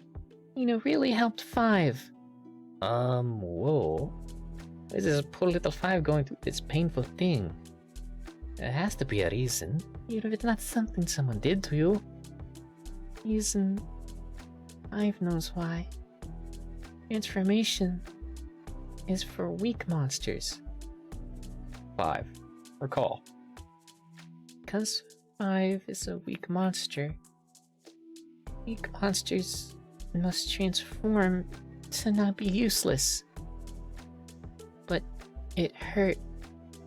It hurt so much, and Five didn't want it anymore. Five really didn't want it, but Five also can't stay weak. If Five is weak, then Five will lose Five's friends. So, Five wanted to become strong too. But it really, really hurt. It's okay, Five. You're okay now. Nothing will hurt you here. No need to recount that if it's difficult. Sounds a bit too much to force out. Yeah, no need to think about something that makes you so sad. We won't leave you, Five. No matter what. Yeah. It's all okay now. If Five is with Five's friends, and everything is okay. That's right. Let's try picking this up on a lighter notes instead. 5. What about after Nino healed you? What happened then? 5. Retell. 5 told Nino about friend. Then Nino promised to take 5 home. And then Nino and 5 met Doggy. Then Nino and 5 and Doggy met Arya. Then Arya met Reed. Then, Arya and Reed took 5 here. Then 5 met May. May is really funny. And then there's May's funny cat too. And now 5 is with everyone. And everyone is with 5. Everything is really fun now. Because being with everyone is fun. So now everyone understands everything? Aw. What a child. What an adorable child. Yeah! Totally! It's like a lot of tales were skipped now. Sorry, Nino. That wasn't as selfless as I thought it'd be. It sure is nice. A nice condensed version of events. But, does it maybe still remind you of anything, Nino? Of course not. Right. Well, this kid is very enthusiastic and all, but none of this really rings a bell. It's even more unhelpful than Arya's recounting of unfamiliar events is a recounting of unfamiliar events done through the words of a child. Still, looks like this poor kid has suffered a lot. Although you all want to know more, you're not too keen on making her recall painful times. There should be some better approach to getting information here.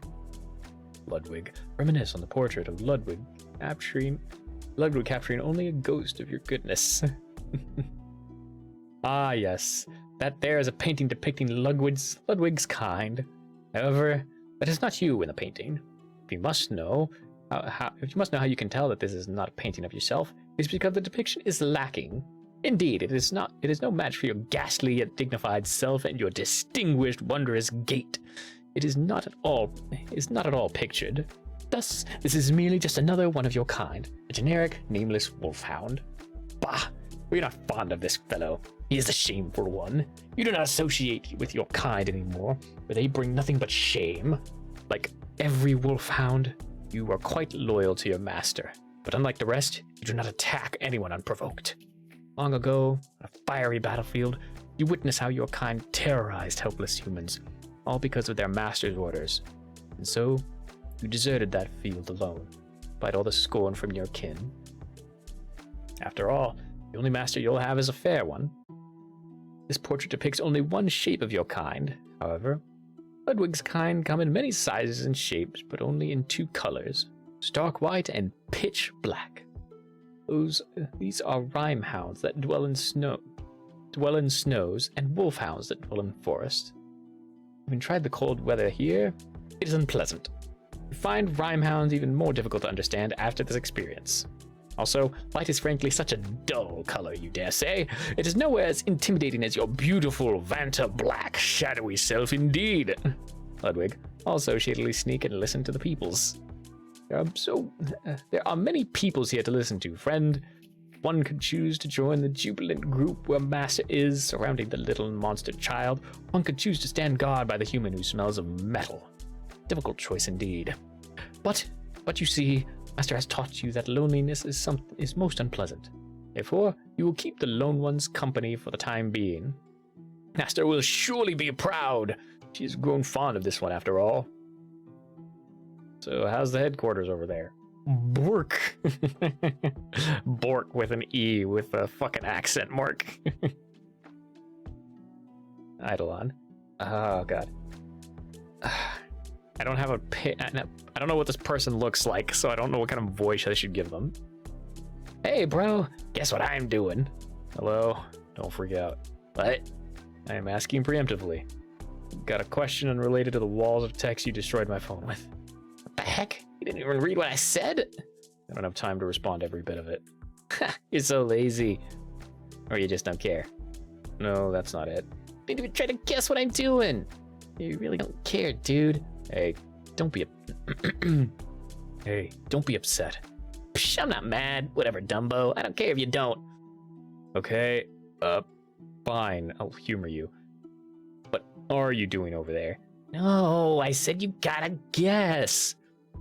Alright, fine. No problem. I hear clicking. You're on a computer? Yeah, you betcha. Doesn't narrow it down, actually. Which computer is this? Definitely not one of the shitty work ones, that's for sure. Oh, so you're not doing homework. Even though it would be good if you were. Whoa, hell no, are you kidding me? This is much better than that mindless crap. Mindless? Wait, are you just gaming right now? Bingo! Eidolon, game on. Dude, you have no idea how much butt I'm kicking. Galactic Princess Simulator had a butt-kicking computer, butt-kicking counter, that shit would be overflowing like crazy. Kick butt so hard, the butt-kicking counts in the freaking negatives. Seriously. Got all the free time in the world, huh? Only had a good team, though. Everybody else is like brain dead. Or aged in the single digits year old range. Like, man, only the best teammate ever wasn't out of service, huh? Am I right, bro? I have no idea what you're on about. Reed, I'm saying you get the fuck in here. Tear 'em new one together. Oh, no. Wait, I mean, yes, but no. Yes as in later, but no as in not soon. Oh, come on, why not? Did you get lost out there? Forgot that you literally got a map built into you. Forgot that you literally got a map built into you or something. If you hurry up, you can probably make it before this round ends, bro. Ugh, God, it's not that easy. So you're not lost? Did you forget the house key? No, such things that would happen to you only.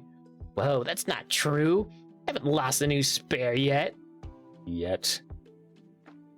I mean, you never know, right? That's counting for all possibilities. But I'm good with it now. Won't lose if it has my fave keychain. Jeez. Look, I'm just in a pretty tough spot out here. And so there's something I need to ask. But don't freak out when you hear it. Okay. What's up with you? Okay, so hypothetically speaking, is there enough food to last you for 2 days at home? Again, just hypothetically speaking, not like I've been gone for that long, but you know, this is just in case, so What the hell, bro? Eidolon, freak out. Damn it.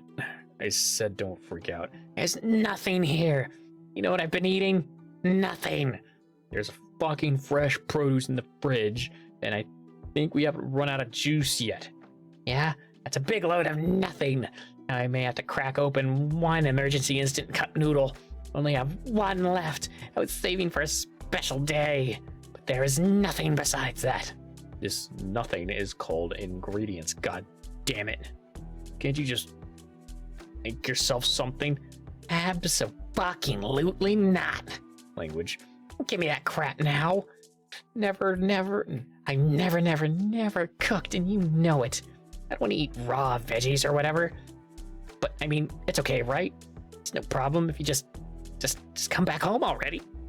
Can't do that right away. You try to bear with it for a little more. Reed, are you for real? I just died like 5 times, dude. What are you doing ruining my KD record? Whoops. Sorry. There's really nothing I can do about it. But I can explain why this is the case, so... Reed, you can actually scream into a pillow if you're for real. Well, I guess if doing that will make you less upset, then... Reed! Piercing scream, so high-pitched it rings in your ears, even though it's coming off of speakers. Even though you really brace yourself for this kind of reaction. God, the neighbors will complain again, won't they? You're not upset at her, though. In fact, you feel kind of guilty here. Truly not upset with her, but this is all just a bit worrisome. He's the last person who could be left alone for this long. You should have known better, and not let it come down to this. The situation, in your book, This is a colossal screw-up. Staying by the side of family should have been the priority, no matter what.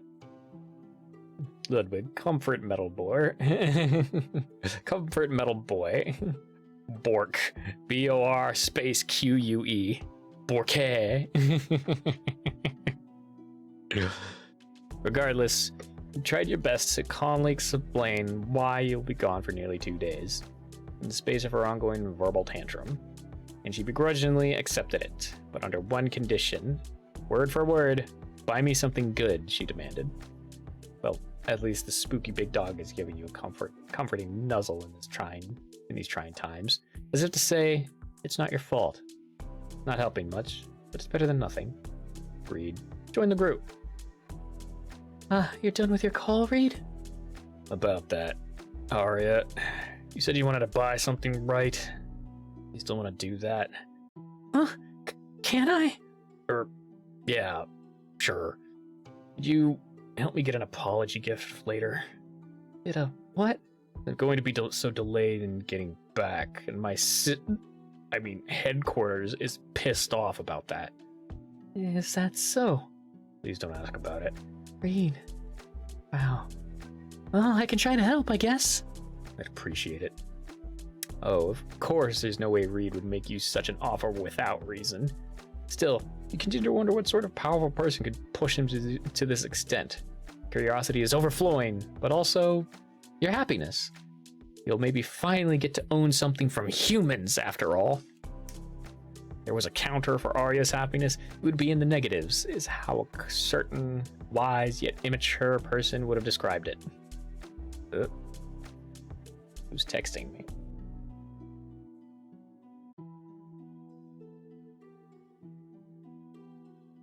Ah.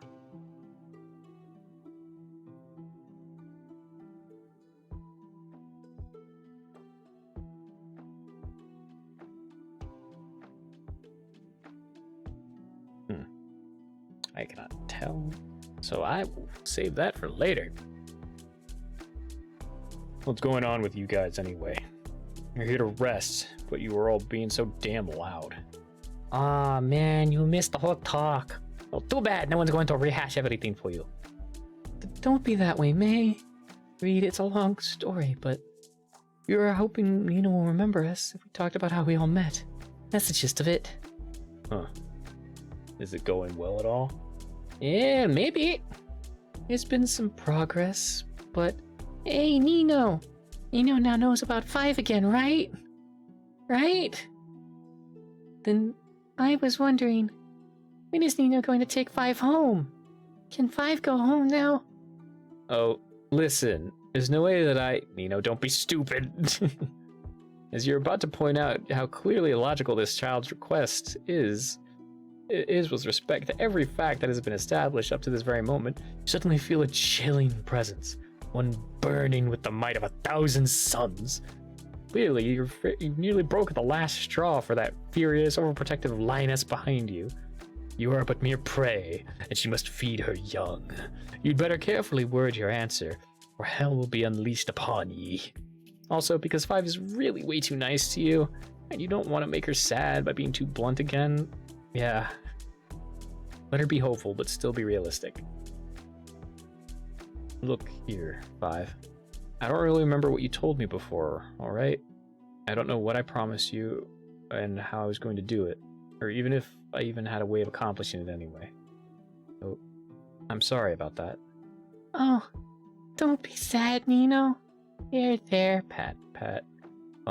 It's okay if Nino forgot, because Nino didn't know that Nino would forget, right?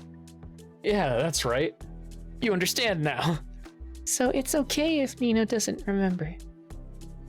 And then 5 will just have to remind Nino very well.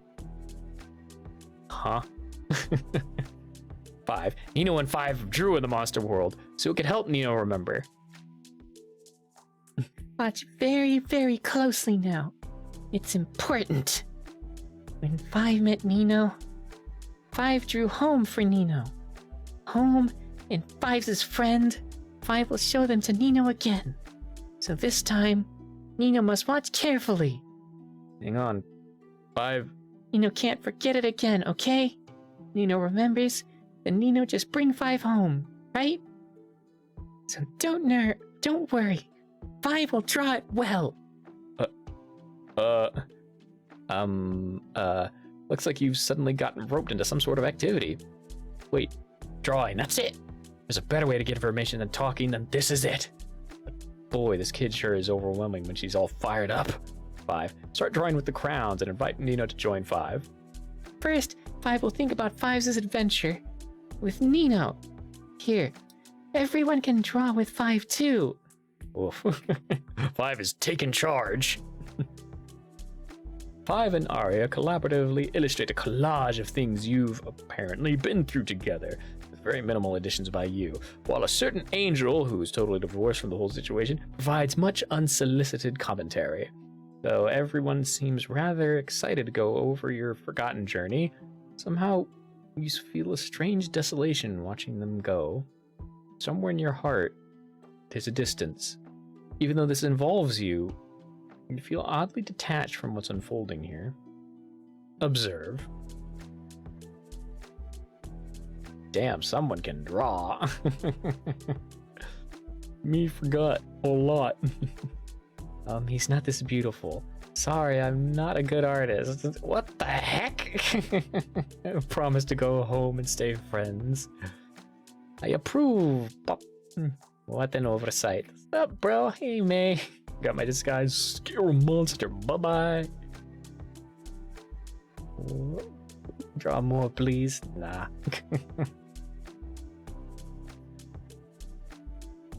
Suddenly, you wonder just how much you've let them down. Did you really do so much for the two of them, only to go back on it as soon as your amnesia struck? And just how is it that, despite your inconsistency, he still chose to treat you with the same kindness as before? Well, even if you're unworthy of it, is it wrong to feel that you still want to be part of this little warmth? And now, 5 can show Nino again. 5's his home and 5's his friend. Nino promised to take 5 there. So will Nino listen to this too? If you've made such a promise to 5, to help her find home once more, then forgetting it doesn't invalidate her expectations, even if the amnesia was out of your control. After all, it was you who built up her hopes in the first place. You'd hate to be someone who goes back on his word. It would be a disservice to your past self, who must have made that promise for a reason. Following up on it might help reinvigorate your memory, and maybe taking action is just one way to make amends for letting down the people who relied on you, totally oblivious of what was to come. Yeah, 5. I'm in. Draw everything you can think of. Oh, okay. 5 will do it. 5 will use all the colors. First, here is 5, and then 5's friend is here too. 5 will also show Nino 5's home again. 5 lives here in Lab. Lab is home, where friends are. Lab? A laboratory? Hey, 5 draws home, and 5 must show all the friends there too. Nino, no looking yet. Still have to gather everyone first. But you said to watch closely. No! Wait. There's a little more weights. And done. Great. Can I look now? Yes! Present grand masterpiece of 5's beautiful colorful home. There's Prince. There's Solus. There's I forget her name. We met her once in the one chapter. Like Loon, that's her name. And the doctor called Sis. What am I looking at? It's everyone in 5. See? That's 5's friend. Does Nino remember friend? She's shown me the same thing before. 5, these are friend, your sis, the guard, and the prince, too. Yes! Arya remembers! Don't worry, I won't forget. I think that's a Nino-only problem, huh? Thanks for rubbing it in. So, Five has an older sister? Not exactly. She's her nurse. Suppose she looked after her like a big sister. Arya is right. Sis is also nurse. But she says that Sis is everyone's big... But Sis says that Sis is... Jeez. But Sis says that Sis is everyone's big sis. Jesus Christ. Trying to say that while putting on a voice. God damn.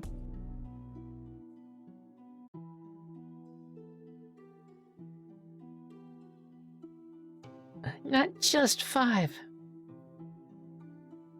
Whoa, that's like a pretty cool title, actually. Arya, you said that's the prince here. Prince Rui? Yes, it is what she drew before, too.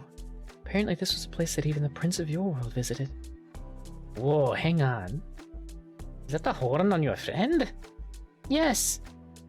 Friend has one, just like Five. But different shape? So apparently, it's also a place where monsters and humans can be together. Just like that? Oh, that too. Wow, you should have started by mentioning it first. The way a place like this exists. It does. This is Fives' home. Fives' home is real. Fives' friends are also real. Dummy dumb me. Why? Sorry, I didn't mean it like that. I think Reed's rubbing off on her.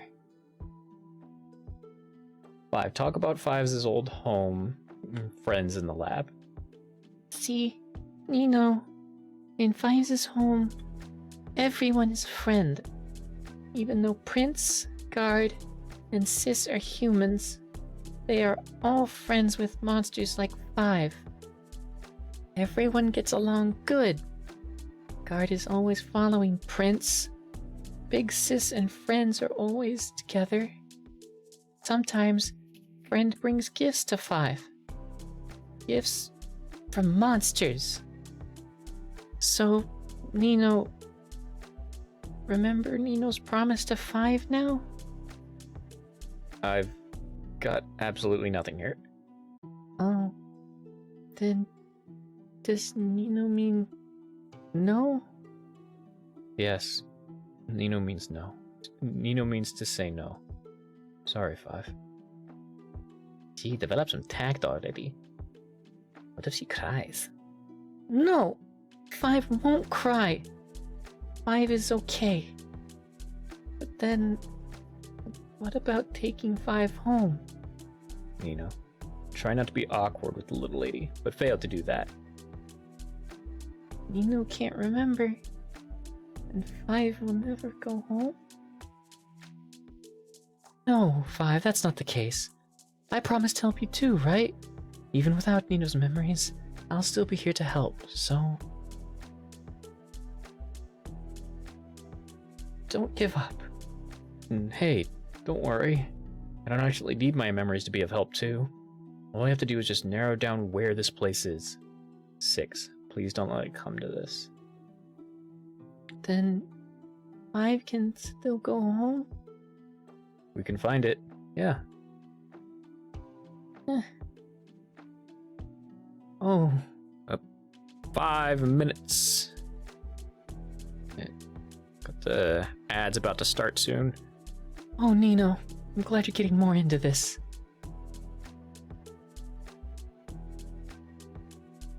Oh. Remember professor's words. Do your best. 1. And bother. Responded to treatment. Check. Stay positive. There is still something to learn here. Too slow to improve. Unresponsive. Reported to interfere with dosage. Began a slow response. Subject is to be privately monitored by professor only. Reacted badly to the treatment. Immune rejection is not avoidable. Too old. Tomorrow is a new day to try again. Can't do anything about it. 5. Responsive. Better than expected. Body accepts everything. Monitors going well. 6. Please don't let me. You can do it. Oh, nope. Come on. Guy's important numbers. Cryoprecipitate 6 millimeters, plus or minus 10%. Nihig 500 milligrams / kilograms. Naltrexone, as the professor says. Okay to make mistakes. Delivery. New physio monitor on 20th. Replace dumb PC already. Professor, about to do your best, do your best, do your best, do your best, do your best. Learning is your life.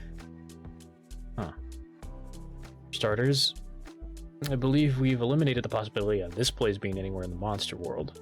Laboratory with more humans and monsters suggests that much.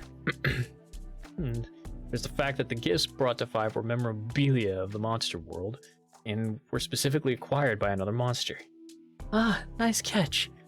If 5 had to stay in the human world, then Fred must have wanted to bring her a reminder of her old home. Yeah. There's bound to be some source of info about a laboratory in this world. Hold on, guys. I get that you want to help 5 and all, but you seriously think there's any kind of place where humans and monsters can just freaking literally just chill out casually? For as long as I've known this world, it's never been accommodating to monsters like that. How would this even be possible with the berry in place and all? Humans and monsters freaking literally just chill out so casually. There we go. Oh, shit. There we go.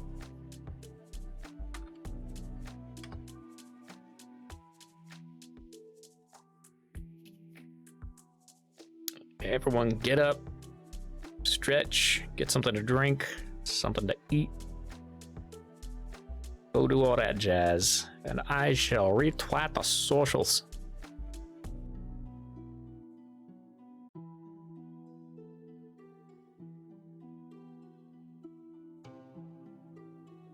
There we go.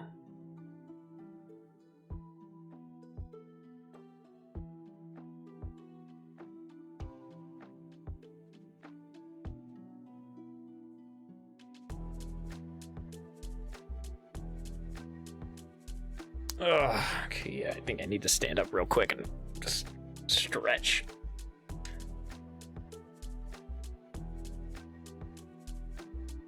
Whoa.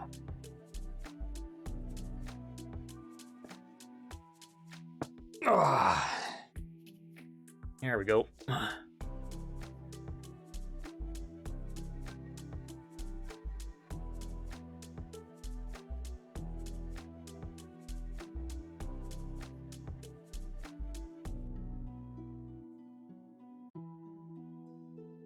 All right. We've got 1 more minute to go. Hope everyone is doing fine and dandy and all of that jazz.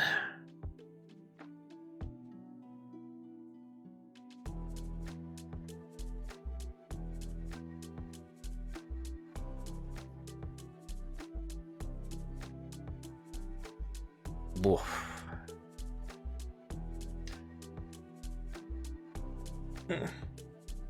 Here we are. Readjusting in my seat.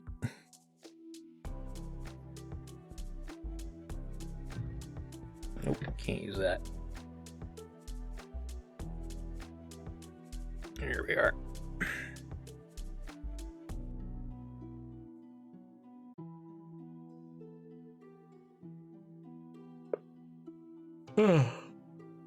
Oh, pardon me.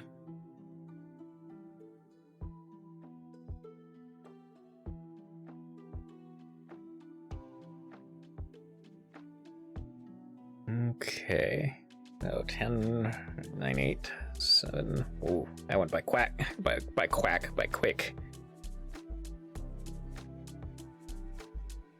And we're back. Welcome back, everybody who is stuck in ad hell. Let us continue. Don't be so hasty, May. I wouldn't lie. Managed to find any of the people 5 are members. It could help. The only way you guys recognize is the only one you recognize is the human prince, so... Oh, you want me to just break in the Royal Tower to ask the head honcho all about an illegal monster, huh? Right. Guess he's practically out of the question. Were there any more notable people in that lab? Or big shots we might recognize, maybe other royals? What's a royals? Ah, they're people like the human prince. Yeah. Having notable names on hand might help with narrowing this down. Oh, if prince is royals, then that means yes. Long ago, 5 saw a human princess. She is the prince's mama. Oh my. Is this a friendly royal family outing? Must be a very special place for them to visit personally. But 5 saw more royals too. Sometimes 5 saw both there. Both? Yeah, both human and monster royals. Human and monsters. Never mind. There were 2 princes. Monster prince and human prince. What? Both of them? In one place? Yeah. Is it not good if I see these both together? No. But that's just really unexpected, to say the least. How in the world can the 2 princes be there? They're enemies. 5 thinks May is right. Human prince doesn't talk nice to monster prince, and monster prince is afraid to look at human prince. Not this again. Need headache medicines. Everyone is happy when only one prince visits, but when 2 princes visit at the same time, princes really don't get along. And when it's noisy like that, monster prince's friend and human prince's guard don't look happy. But because Sis scolds princes don't fight. Princes are really afraid of Sis. They are? Yeah, when Sis gets mad, Sis makes everyone really scared. Just like Arya. What? Me? I'm not scary at all, 5. Right, guys? Normally you're not. But when you're mad, well... Oh, the boys fear Arya's wrath. Is that really how you've been seeing me all along? Arya, it's okay. Because Arya only gets mad when everyone must behave. Just like Sis. Only gets mad when princes need to behave. When princes cause trouble, Sis must scold them. But what kind of person is she to overpower His Highness? Sis, power of friendship. It's the highest authority here. Also, like a war hero, you know? Whoa, human prince is a hero? But what's a war? That's, with 2 adults have a really heated, really awful argument. Oh, okay. So war is bad? Yeah. God, it sure is. Oh, 5 understands. 5 will be very careful of war. Nino? Wow. That's really the best you could come up with? Leave me alone, I was on the spot. You know, when princes fight, is it War 2? Yeah, it can be.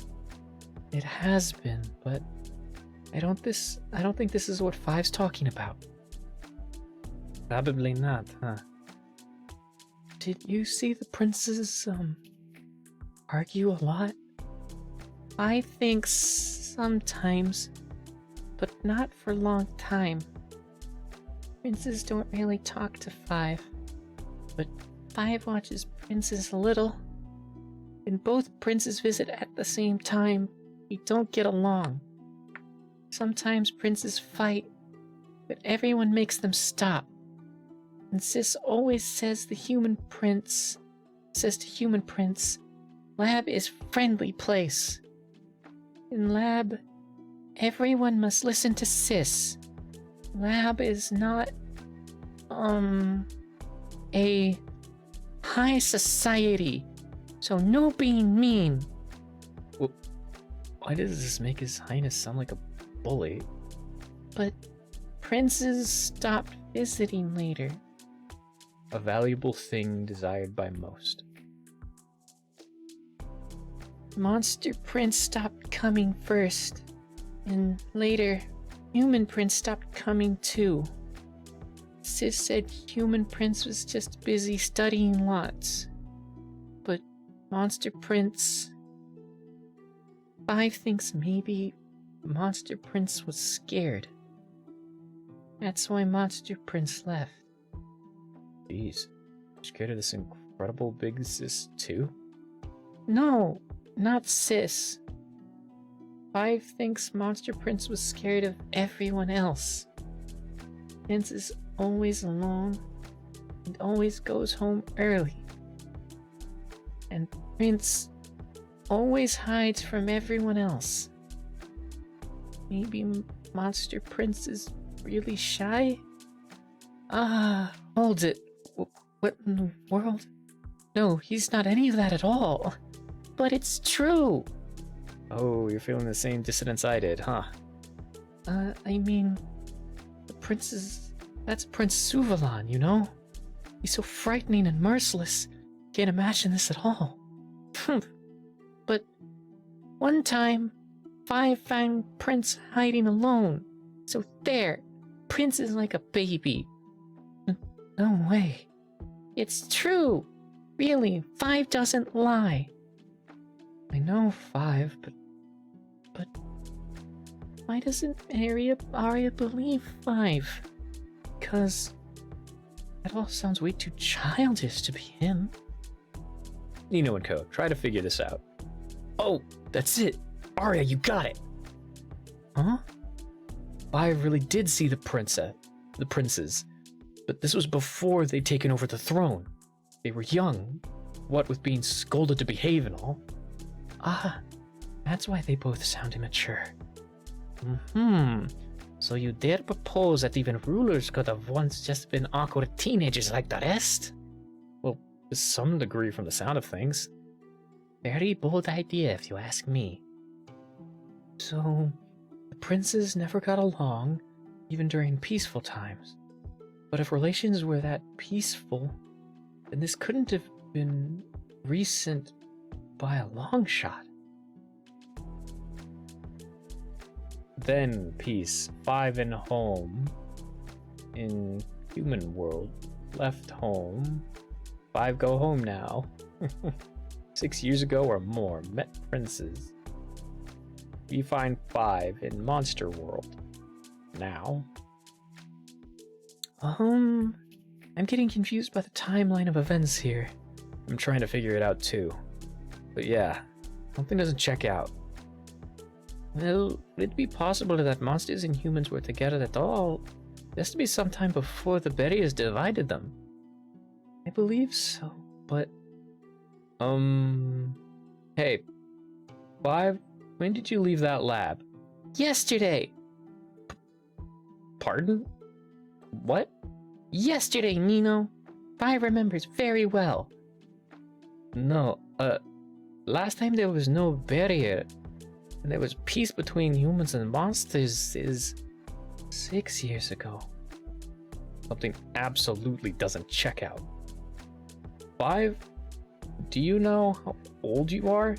Yes, 5 knows. It's funny because 5 is 5. 5 is 5 years old. Wait, what? Uh-huh. It's not possible. Nino, her earliest memories are of the laboratory. How could she be born after the barrier's creation and still have been seen such a peaceful scene? She also doesn't look that young. But it's really true. Why does everyone not believe 5? No, 5, it's not like that. We just think that this really doesn't fit. Hold that thought. Can I look at that kid's drawings? Whoa, you want to see it? Since when were you listening? Thought this wouldn't interest you. Never mind all that. Just show me the papers. Here you go. Read. Since you're the only human with any real knowledge of the human world, does any of that ring a bell? 5 is not a name, is it? I know it sounds peculiar, but it's what Nino called her back then. It's also what she calls herself. But it's not a name. Yeah, I've heard weird words used as names. What are you, a bully who picks on people with odd names? Not what I meant, dumbass. Ugh! Someone wants to be named after a number. That's none of my business. But in this case, this is something that might mean more. Kid, if I'm correct, then 5 is your unit number. Whoa! Reed is right! What? Yes? Whoa. Then what's a unit number? Must be related to the lab, right? That'd be the most immediate connection here, but No need for us to speculate anymore, guys. And someone here might have the answers already. You know where the laboratory in this world is, Reed? People 5's looking for too. Anything you know would help. that would give us some great leads, but, Reed? Why do you seem unhappy? I mean, more than usual. What? Has he really seen that way to you?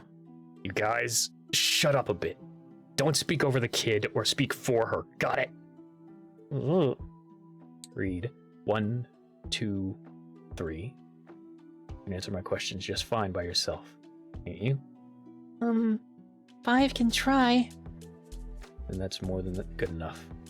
You're the only source of information I'm looking for here. First of all, I want you to always keep this in mind. If you don't like anything about a question I ask you, there's no need to answer it. Got it? Oh, okay. Somehow it feels like Reed is being too uncharacteristically careful. Did you get the wrong idea about him? Or is this a topic that requires such consideration, even from someone like him? Regardless, for now, you opt to carefully watch this unfold. Do you remember if that lab had adults dressed in white coats? Maybe some who were called scientists, doctors, nurses, or professors. 5. Try to remember. Oh, yes, 5 remembers. Big Sis wears a white coat because Big Sis was a nurse. So Sis takes good care of 5. 5 learns a lot from Sis. Also, there was Doctor too. Doctor is a very pretty lady. Doctor wears white coat. Doctor always brings colorful medicines. 5 thinks medicines taste bad, but they make bad feelings and pains go away. So medicines are good. I guess that's what they tell a child. That's not all, Reed. Someone wearing white coat. There was one more. 5. Recall a professor.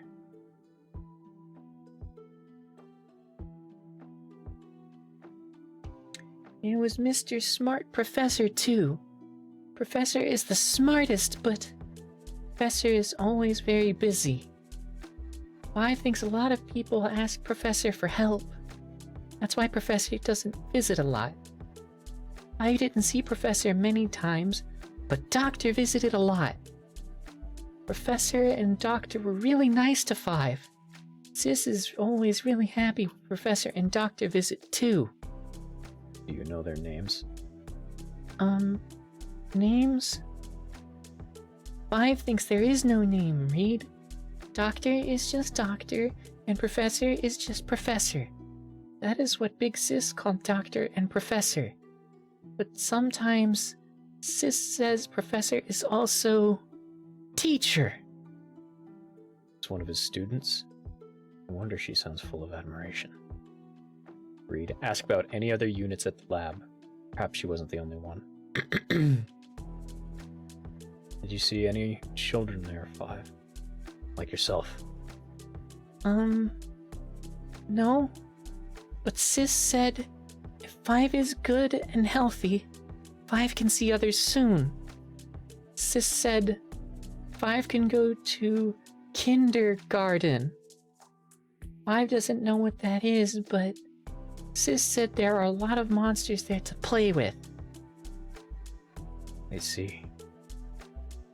So in that lab, it was just you, his student, and the princes. Which means this might be in Regalis. Of all places to narrow it down. Is Reed upset? Did Five say something bad? No. You're doing well. Huh? Reed, reach a conclusion. What? What are you all marveling at? You, 'cause can't believe that I'm looking at you right now. So you can be nice when you want to, huh? Shut it! Besides that, sounds like you figured something out, Reed. Sure I did. What about it? Well, I'm waiting to hear it, obviously. Ahem. We are waiting to hear it. You will hear it. I'm not saying anything here because any of you three asked me to. This is for Five. He needs to know things. Don't just discuss matters directly relating to her without involving her. Be babying her too much. Suddenly, for some mysterious reason, you all feel like toddlers compared to this guy. Seriously, who is this person in front of you? 5. Describe the professor and how he acted. 5. I have one last question. Have you ever heard the name Lumen while you were in that lab? Five thinks yes. It's Professor. Professor was called Lumen by Sis. Well, he is him then. A professor? Reed, what did you figure out? Well, the reasons human and monsters could gather in the way 5 describes is all thanks to this person. That is, Professor Zachary Lumen. Hang on. I've heard that name before. Oh, well, that's to be expected. You're bound to have heard of him as long as you're in this world. Yeah, it was in a book in the library here. Found his biography there. What you found is just a biography. There's no definitive one, because there's like dozens of those by now. Whether it's it's books about him, records of his research, public media coverage concerning him, or even just people's casual conversations. Everyone has probably heard his name at least once. Whoa, is he just that interesting of a person? I don't know. I don't know if that's the word I'd used. At the very least, I can say he's that well known for a reason. Oh, sounds like a celebrity for mankind. But, Reed, Lumen is also your surname, isn't it? What? Is it? Yeah. So are you two related to each other? Sure, I guess. He's kinda my dad. Kinda. You heard me. It's whatever. The doctor Lady 5 mentioned is his wife, Anise Lumen. I'm their son, and that's it. End of story. Whoa, seriously? How come you're so nonchalant about that? Yeah, why are you treating this as not a big deal? Because it's not. This is not what's important here at all, so move on. Wait, that's the case then, Nino? Didn't someone in this library say that this professor guy is... Right. Wow!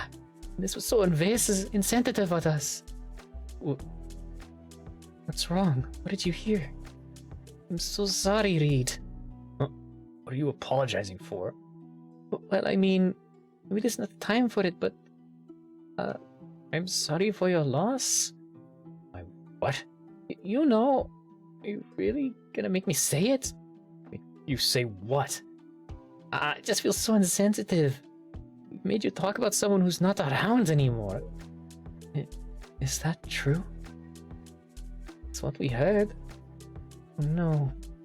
Reed, I'm so sorry. What the hell are you talking about? Guys, sounds like you've got the wrong idea here. Someone who isn't an overreacting emotional girl explain what's going through their head, through your heads. Hey, what the heck? Reed, when May and I were in the library here, Heard that this great professor is deceased. well, now that I think about it, it was either that or he's been missing for years now. Yeah, see? Sorry that had to be brought up. Oh god, that's all it was? Look, it's not the former. Professor is currently missing, that's all. And it's not a big deal at all, so don't act like it is. Don't walk on eggshells around me. I'll just be uncomfortable. I'm sorry. I was just trying to be considerate. Don't worry about it. I really don't care, so just be your usual selves. Well, okay. Idiots. Oh wow, Reed. Does that mean your dad's a super genius? Is he? Biography in the library. His biography in the library said so. This guy got the attention of both monster and human royalty. The genius thing doesn't seem like an exaggeration. Arya, the old monster prince asked this human for help. And the old human princess praised him a lot too. Huh. That's amazing. Nothing about this in the monster world. He's very well known, but only in this world it seems. Maybe you didn't because monsters don't want to brag about the human? But since his work was supported by both human royals and monster royals, makes sense he's so famous in this world. Wow. Guess our boy here has super smarty genes in him. Guys make me feel so left out here. Never imagined things in the human world could be like this at all. Sounds so cool, Reed. Yeah, I can't believe your dad is...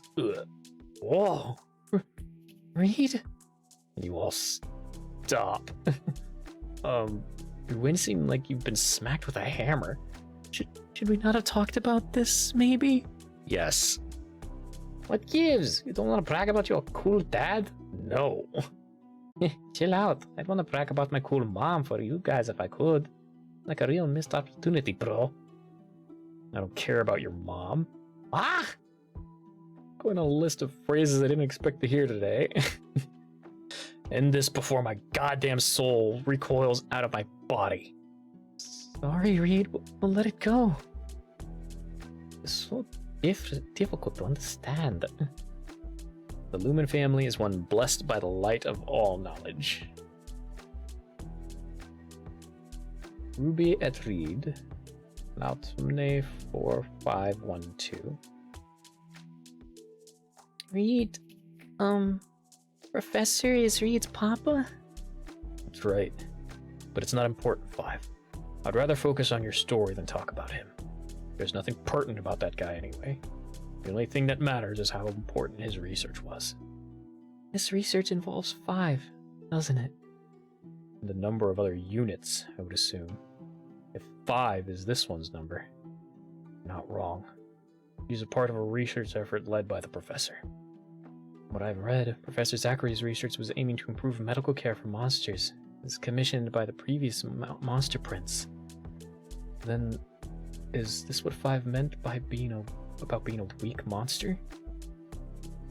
Since it is your parents' work, do you get to directly see any of this? Can't think of anyone closer to our goal than the researcher's own son. Contrary to what you might be thinking, familial relations have no bearing on my knowledge at all. The professor kept his private home life and his work life separate. To be a lumen is to exceed all standards. That's why I never actually got to see any of his work for myself. Not his job in educating students or his work in leading scientific research. I learned more from reading and hearing about his work after he'd gone missing than from anything I saw before he disappeared. I was also young when he was still around. I think I wouldn't have understood much anyway. Oh, same goes for the doctor as well. They were both incredibly private people. Home was home, and work was work. Your parents were that influential and somewhat followed by press. Being able to maintain boundaries like that seems impressive. It's just how the Lumen family is. So, I'm unfortunately not a direct source of information for this particular case. As things stand, Five is actually the only person who'd have been privy to what was happening in the laboratory, besides her sis, her friends there. Hey, Reed? Did Reed's papa and mama not tell Reed about work? Yeah. Then Five can tell Reed about Reed's papas and mama, because Five saw Professor and Doctor a lot. No need for that. It's okay. Five really can't answer more questions if Reed wants to know. Did Five answer everything well before? Five doesn't know if Five said something wrong, but... No, you haven't. Alas, this reality fears us who embody the unknown. You did well. They were all very helpful answers. Know the place you mean now. So good job. Whoa, what? Really, Reed? Five wants to go then. Five wants to see everyone. Is it possible to take her there, Reed? Other than that, hey, could you tell us the details first? Where this is and what you're exactly planning to do here? As you know, Professor is currently missing. There's someone who's trying to find him. I'm helping them out, therefore I'm taking Five with me, because she's a vital clue to finding his whereabouts. That's enough details for you. Huh? Wait, who is it? Where would you be taking her? Headquarters, Arya. In the capital. That is why I cross over to the monster world in the first place. Because we've been searching for the Professor's traces everywhere. Huh. Hold it. This is so sudden. What's headquarters? Where did you determine the lab to be? Why are you asking? Because you want to take Five. Whether she accompanies me or not depends on her, not your permission. Like I said before, I wasn't answering anything here because of you guys. This only concerns Five. But Reed. Where does Reed want Five to go? look, Five. The destination won't be your home right away. There's someone who can help both of us out more about help both of us find out more about the lab. If you come with me, I'll let you two meet first. Really? Yes. They'll know how to reach the lab. I'm sure what you know will be a huge clue for that. And unlike me, they'll actually want to hear about the Professor from you. Okay. Five wants to go with Reed. Wait, you do? Yes, if Reed will take Five home, then Five wants to go. Five can help find Professor too. Professor is missing. So let Five find Five's friend again. Five will help Reed in return. Here, handshake. Means Reed agrees. That girl is learning how to make deals fast. And here, truth must fear scrutiny. Five will go home now. Right now. Okay, Reed? Not right now. We're kind of trapped here for a while. What does Reed mean? Five, we'll have to wait patiently for 2 days first. After that, everyone can move out safely. But, Reed, is it really just going to be you, Five, and I? Of course. Wait, no, not right, Reed. Everyone else will come too. Why? Literally nobody else needs to come. But, Five doesn't want to leave anyone behind. Oh, Nino and May, let's go to Fives' home. Five will show you Fives' toys there. Sure, I don't mind. Sounds like a fun time. And I got to help my little homie help find her homie. It is said that recalling friends and family keeps one grounded in reality. I'm not taking those things with me. Hey, I'm a person, damn it. Hold it, people. Nobody's agreed to anything yet.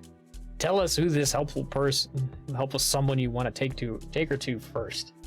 It's headquarters. Again with that. Find to trust them, Nino. They've been helping Raid for a while. No, tell me who that person is. It's someone related to the professor and his work. The supplier who crafted it and gave me all my tools. Are you going to keep talking vague about it? Hey, you know, these arms you keep calling cool? They made these. Oh, whoa, really? Okay, that's pretty impressive. Just a bit. It's incredibly impressive. They're far more capable than I am. In fact, they're more capable than all of us combined. Arya could vouch for them too. Do you have any objections about this? Yes, still. What else now? Surely you aren't going to doubt their usefulness. No, but you said you could just take 5 and go alone. I have a promise to keep here. I said I'd take her home, so I will too. What? Didn't look like you cared about that. I do care. You're just not good at reading people. If it was that important, then don't forget it in the first place, you dumbass. Nino can't help it. It's okay, Reed. Nino didn't choose to forget. Good sign that such things did not stir anything in me anymore. Huh.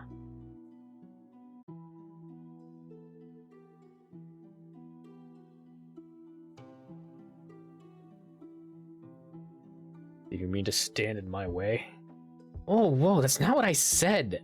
Finding the professor is a crucial matter to me. That's why I'm even here tangled in this mess in the first place. Certainly are dedicated to your goal, and I'm not about to hinder you. There's no need to be for a division to be made for us between us 4, that's all. You want to take 5? Fine, but on one condition.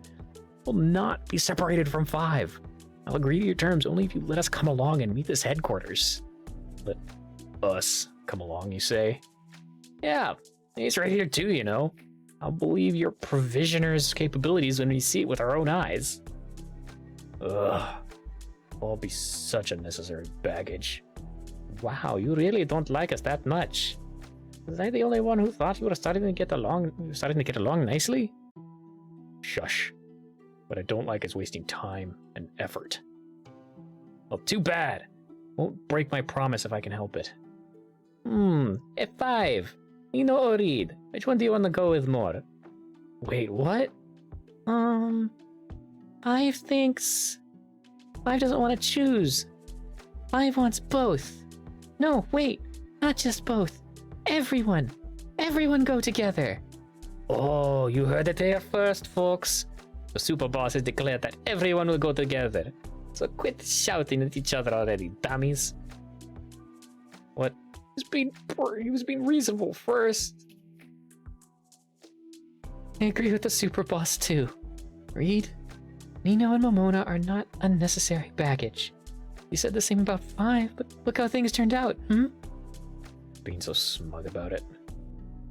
Mate, we can bear our own weight just fine, I believe. I also think we'll have an easier time with more hands on deck. God, this is so unnecessary. Both want to do the same thing. No need for any hangups here. Reed? When Nino was gone for so long, I was scared. I thought maybe Arya and Five will not see Nino again. But finally, Nino is here. Everyone is finally together again.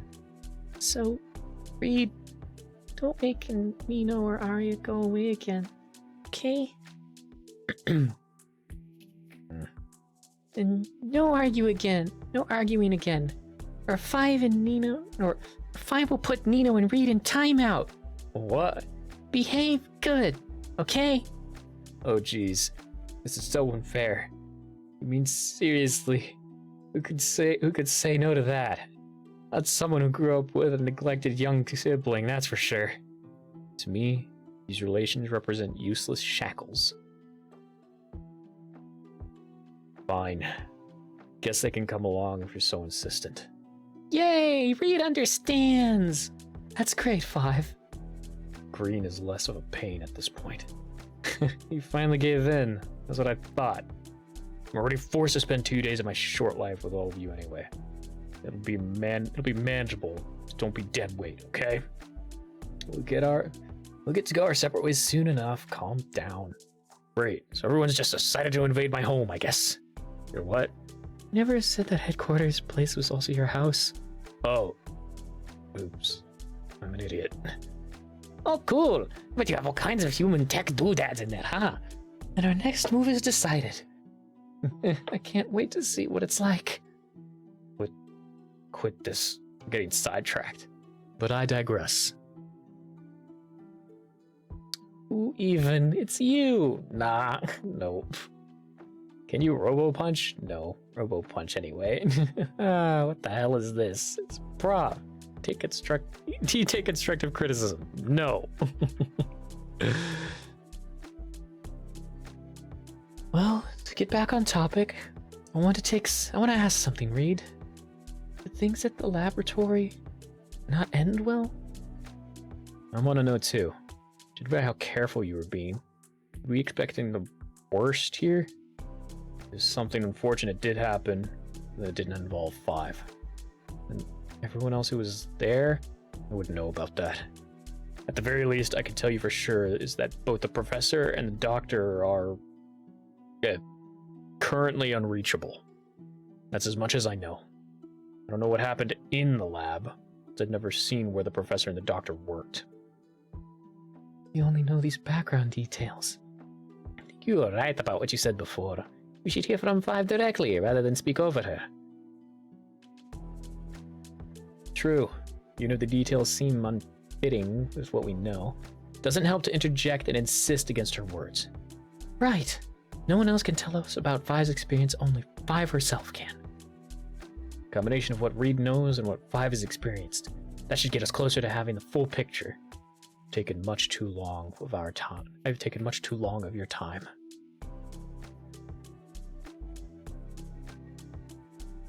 Sorry that we made you feel like we didn't believe you, Five. I want to hear more about your home again.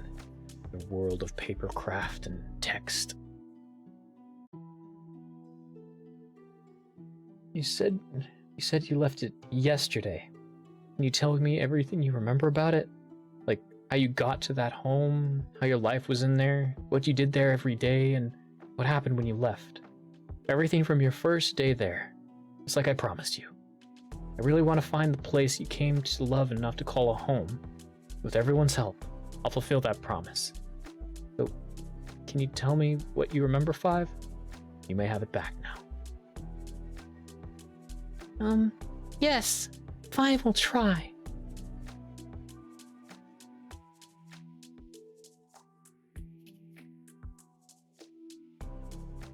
Oh, Professor. Got the units for a conclusion.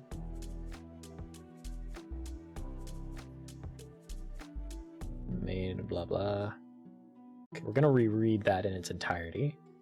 The Lumen family is one blessed by the light of all knowledge. To be a Lumen is to exceed all standards. Alas, this reality fears us, who embody the unknown. In here, truth must fear scrutiny. It is said that recalling friends and family keeps one grounded in reality. It was a good sign that such things did not stir anything in me anymore.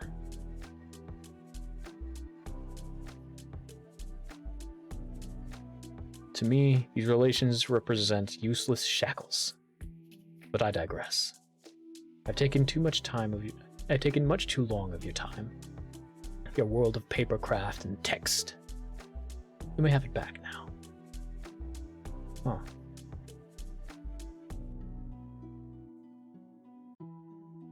Was the professor talking to us? The reader?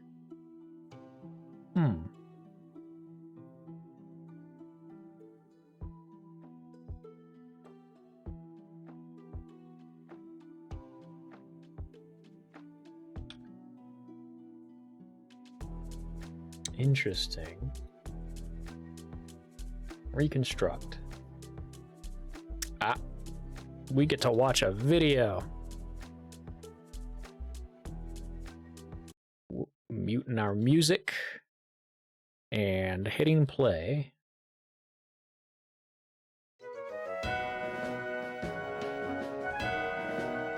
Gotta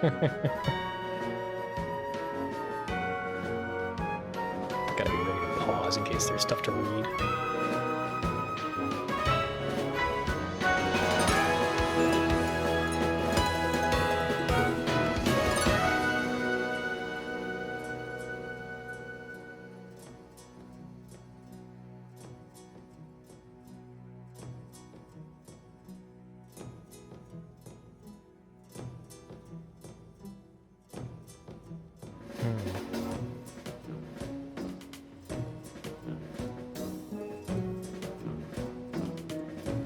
Okay. Interesting.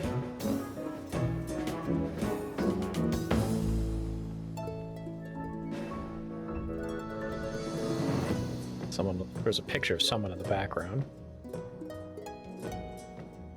He's growing a horn.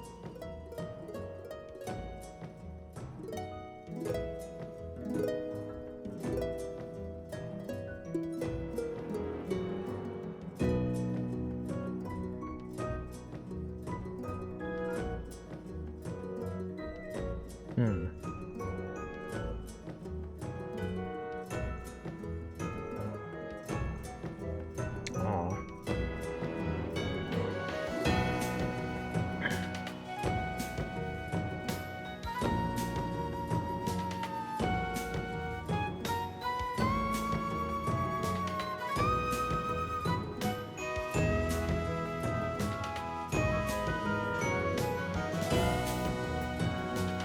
Huh. Interesting.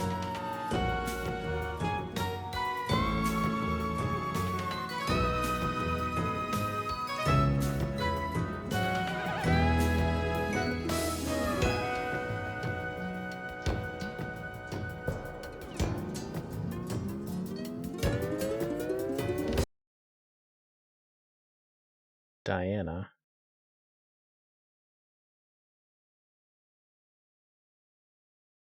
Huh. Her name's Diana.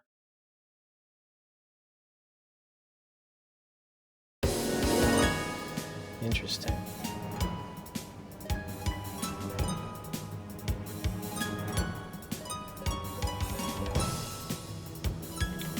He switched the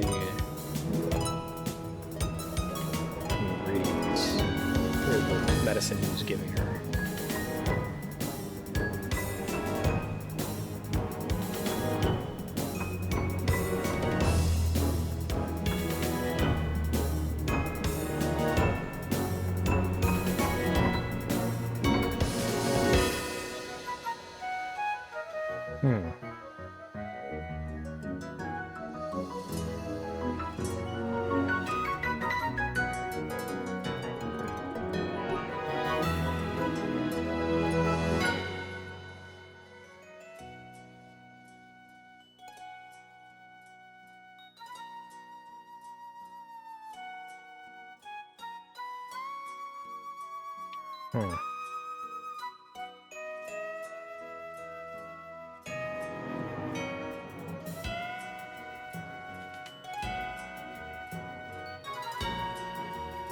Said happy birthday.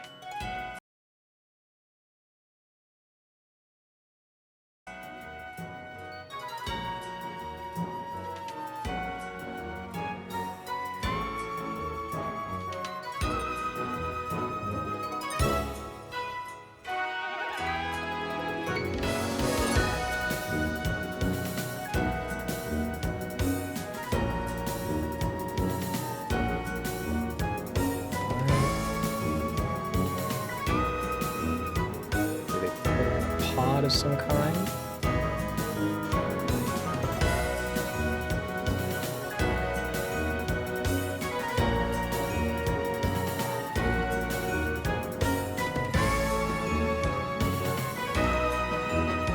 Okay, so it's some kind of cryogenic sleep.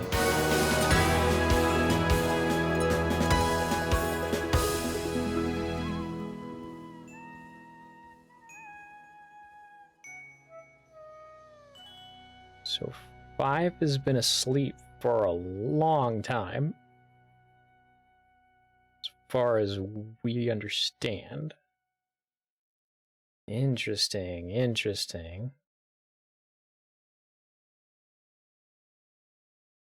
Huh.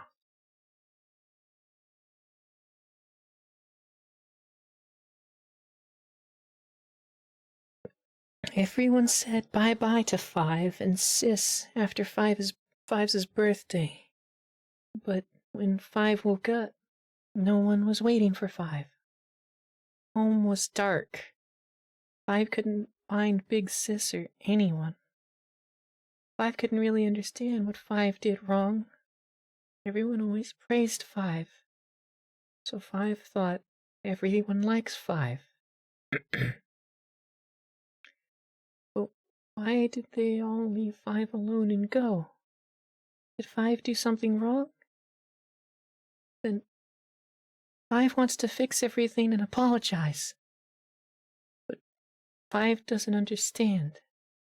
What is Five's mistake? From the sound of it, you didn't do anything wrong. It's just that they didn't tell you anything. That's what it sounds like to me, too. Feels like there was more going on beyond helping Five regain her health. Damn it. The Professor has a bad habit of leaving people hanging like that. Unit 5, emerge. Oh, Five knows what Reed and Arya mean. Five understands that sometimes adults don't tell the truth because adults don't want worrying. Sometimes adults say everything is fine, but Five feels like it's not fine. And adults want Five to accept the lie. But Five doesn't understand. Why do adults need to lie? Because it's scary to tell Five? Then Five understands that no one wants Five to feel bad, but Five still doesn't like it when adults lie. Even everyone here, too. Sometimes everyone lies a little bit to Five. Arya lied to Five before, too. Ugh. Arya didn't really think that Arya would find Nino again, right? Arya still promised to take Five to Nino. Sorry, I never meant to hurt you, Five. Five understands, Arya. It was because Arya doesn't want Five to feel bad, right? Five is glad that Arya met Nino again, but if Arya never found Nino, then Arya would lie more and more to Five. So now Arya doesn't have to worry anymore. Everyone else, too. Don't worry. 5, express feelings.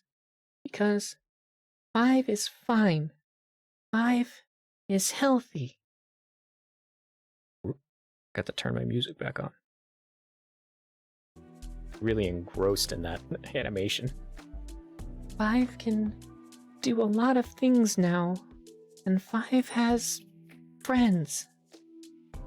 Even though the truth is scary, it won't stop Five when all friends are here. So Five thinks that Five wants to know too. Wow, it's a very reasonable demand for a child to make. The big sister raised you well. Ugh. Let's be clear about this, you guys. Probably for the best. We're here to support 5, even if we uncover something unpleasant. I'm sorry, Five. Promise I'll be more careful, so don't hesitate to tell me off if I treat you like a baby again, okay? Oh, okay. Five can do that. It's not quite the respectable adult look you're showing there. Who cares about keeping up appearances? Dishonesty is what makes us more liable to 5, isn't it fine? Right. I nagged at you guys earlier, but even I'm kind of guilty, actually. Wonder why adults just can't avoid muddling the facts. Just setting kids up for disappointment. Even if the truth is unpleasant. Sometimes it's kinder than a lie's consequence. I think we tell those lies thinking they're kindness. But really, it could be such a bad oversight. At least that little dishonesty definitely feels like one on my part now. I just don't know how to confront a child, as weird as that is to say. I was an only kid and never really interacted with anyone else. Well, you were also surrounded by monsters. Not to make excuses for myself, but, yes. It's fine. It's the strongest excuse a human could ever have. I never really thought about this until now. Guess I liked it with my big bros and sisters put me on their level. Kid or not, I'm sure no one wants to be lied to. Well, most of the time anyway. Point is, 5 doesn't want to be lied to. Understand? 5 doesn't want to be lied to, right? Right. 5 is glad if everyone understands. Then I'll be honest here too. I said I'd eventually help you take you to that lab, if we uncover more about it. But after hearing everything you've told us, probably wouldn't be taking you to anything you're looking forward to. Huh? What does read mean? Read, review timeline. It's this. Timeline everyone drew. You guys were saying that this didn't make sense, right? That's what I mean. But 5 wasn't lying. Remember, it was 5's birthday. We're becoming 5 years old. So everyone, there are 5 candles. Because 5 is 5. 5 really, really isn't lying. It's okay. Everyone believes you, 5. Oh, really? Yeah. Sorry for making you think otherwise. Just wanted to figure out how this was possible. No. Take a look at your timeline again, and take what 5 told us into account. Try to think about it so that 5's words still hold up alongside these events, and you'll figure it out. Well, even though it remains consistent as if everything 5 described took place before the barrier was constructed. That is the last time that humans and monsters could stand side by side, working together in peace. That would have to be 6 years ago at minimum. Then how could you explain the inconsistency with her age? Not like a lie that the last thing there was her 5th birthday, so... Did 5 make a mistake, maybe? No, May. 5 is not wrong. Because everyone made the same joke when it was 5's birthday. 5 is 5, so it's true. Isn't it funny, May? I guess. Okay, we've got ads again. We're gonna end after we finish this this portion, anyway, this page. But I bet that got old fast. Wait, how long did you sleep for after your party? Diana, escort the unit. Okay. Diana. Look, 5. Isn't the moon pretty tonight? Is it nice to see the outside when it's not morning? Yes, it's a nice change of pace. Oh no, we don't have time to play around, sorry. But maybe later, okay? Some other time, I promise. Truly hope we will see this same moon again. 5 went to sleep at night, just for a little bit. The moon was up when 5 went to bed, and 5 woke up before the sun came up. That's a pretty short nap, huh? No, wait. There's another possibility here. When 5 went to sleep, it wasn't an ordinary rest for one night like that. But it was some sort of deep sleep that lasted much longer than she thinks. Ed, what do you mean? For the timeline right here to make sense, the last time 5 saw her friends has to be at least 6 years ago. So that's how long she was asleep for. What? So you mean a coma? Maybe something like a deliberately induced coma from the sound of things. That might not be what it exactly is, but that's the closest thing to describe what I'm proposing here. Is it possible to pull something off like that? It was still possible for Five to age during her sleep, wasn't it? Right now, she looks older than a 5-year-old for sure. But you're all likely right on the money with a guess like this. Wah! Sure, it explains the time disparity, but I still don't get it. We'll likely never know the specifics of it, because it's something the professor had a hand in. However he accomplished it is ultimately just another secret of his. I also don't think it matters to us how exactly it was done. We don't need to know the specifics of the technology used. The result we're seeing here is what matters by this point. Right. I'd say deep sleep is a decent explanation to settle on for now. So if we were to modify the timeline accordingly, it'd be a little something like this. Went to sleep, woke up. And everyone is saying Five was asleep for really, really long? Yes, Five. That seems to be the special kind of bed you went to sleep in. That means about 6 years have passed from your 5th birthday until now. So you might be somewhere around 11 years old. Really? It explains why the world is so different from what you last remember. So, Five, you see, back then humans and monsters were friends. And then, in the time you were sleeping, humans and monsters became enemies, unlike what you'd last seen. Oh. Sorry.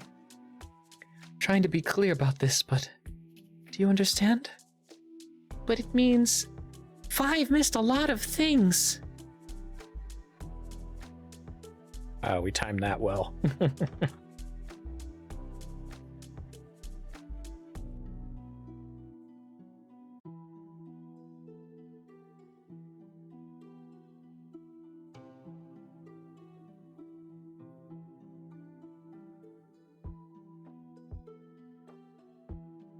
Okay, so while the ads are going, we will retweet the socials.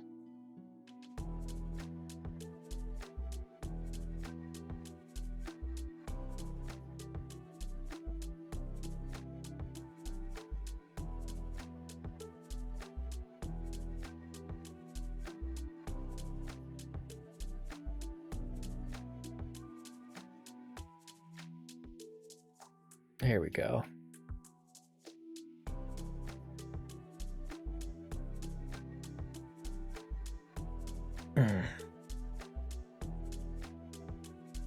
We're almost done for the day.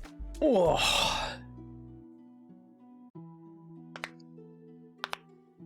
Oy, oy, oy.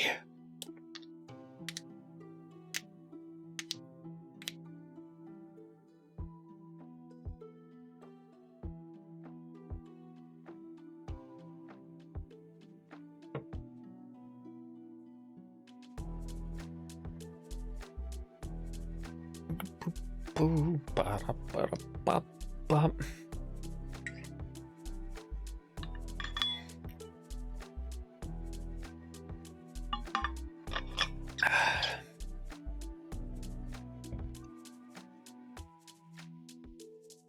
We're almost there. Just a little bit more.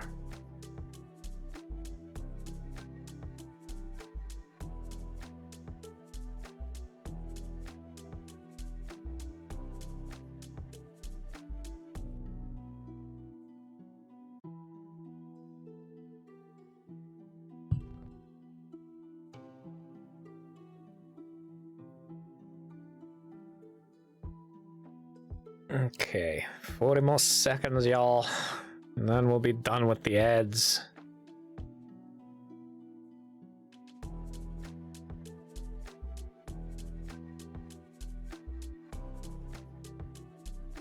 And once we finish this page, we'll have to figure out who we're going to raid.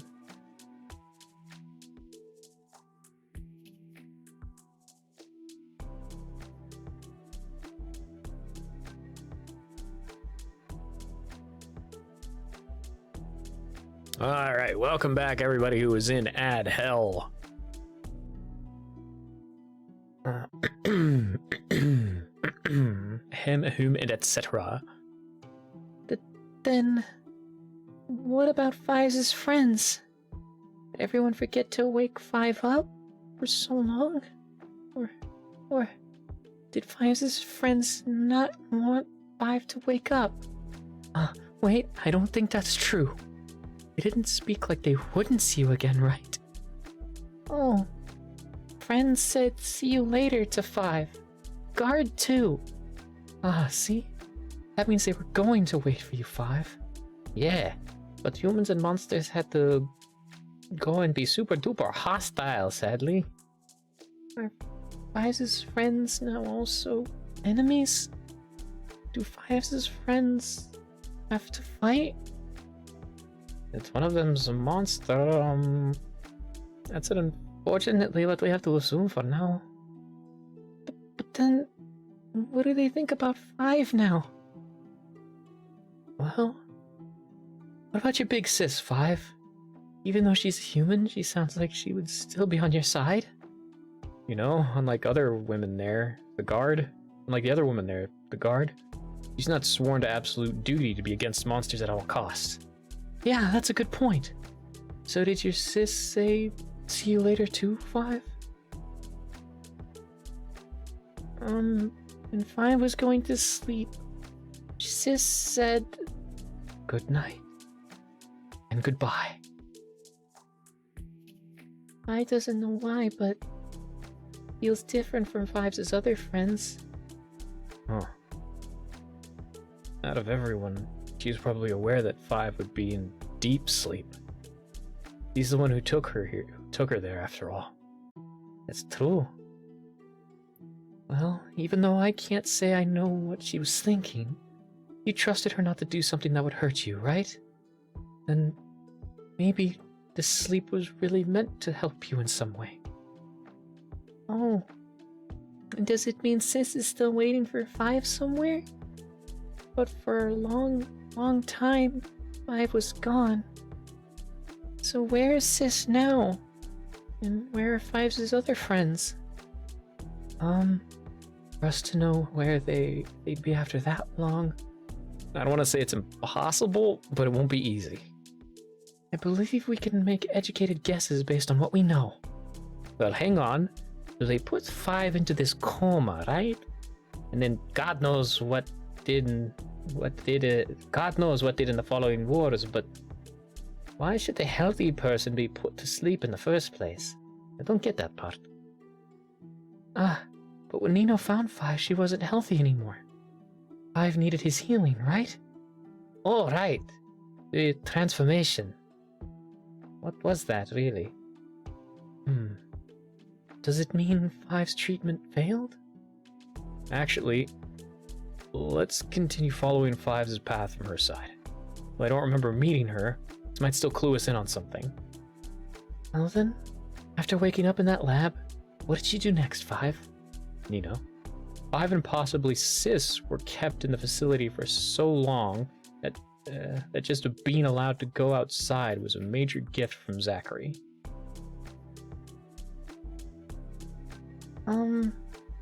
Because Big Sis was gone, Five wanted to look for Big Sis. Then Five remembered that Sis said, because Five was being very good, Professor said Five can finally go outside. So Five looked for Big Sis outside, even though it was still dark.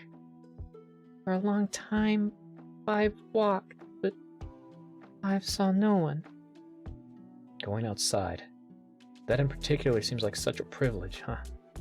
Both Five and her nurse to boot. Wonder why the professor didn't allow it before then. I'd assume there's nothing too complex about it. Let's say if Five earned the right to play outside, must mean she had finally recovered well enough to be able to handle it. Remember, Used to be wheelchair bound all the time at the start. What else do you remember, 5? When 5 looked for Sis, lab was empty. In there, it's the first time was all alone. 5 was all alone. It was scary. Everything was dark, and 5 was feeling dizzy. 5 remembers total darkness. A scene fitting for a word that 5 had read before in a book. Destruction. The many mechanical things that always followed a particular order were now out of place. The bright monitors that used to display neat numbers were now totally dark, and some were broken. And there was no one at all that could respond to 5's voice. It's the first time 5 felt like 5 wanted to get away from the lab. Lab was home, but without everyone, it didn't feel like the word home fit anymore. Walk. So 5 left, walking for a long, long time, in an unfamiliar place, one that 5 can't remember at all. 5 only remembers feeling a lot of pain there. For a very short time, 5 saw 5's friend. 5 was so afraid that friend would reject 5. 5 was becoming sick again, and no one will want 5, because weak things are useless. Run. You useless weak thing. Princess stated that no such monsters is allowed. Cannot be trusted anymore. In that strange forest, 5 realized that 5 wasn't 5 anymore. 5 was now something that friend didn't like. 5 was painfully changing to a terrifying thing, even though 5 didn't want it. So 5 ran away so aimlessly into darkness. 5 kept running until 5 could barely move anymore. 5 could only crawl on the ground. Prince is bad. Prince made friend not like 5 anymore. Even though 5 is a monster too. But maybe 5 can still talk to friend. If 5 looks healthy and not scary, friend will like 5 again. Wait, are you sure that was your friend you talked with? Yes, even if 5 didn't see you well. 5 heard friend's voice saying everything. Oh no, what the heck? Thought he sounded nice, but wow. What a total jerk, actually. How could he be mean to poor 5 when she was so weak? Wait, I think there's a different possibility here. That might not have been him. In fact, may not even have been a real person. Whoa, what do you mean?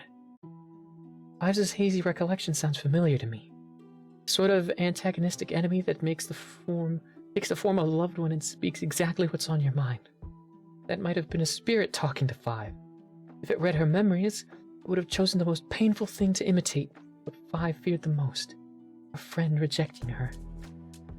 I thought so too, since this friend said exactly what 5 was fearing. Spirit?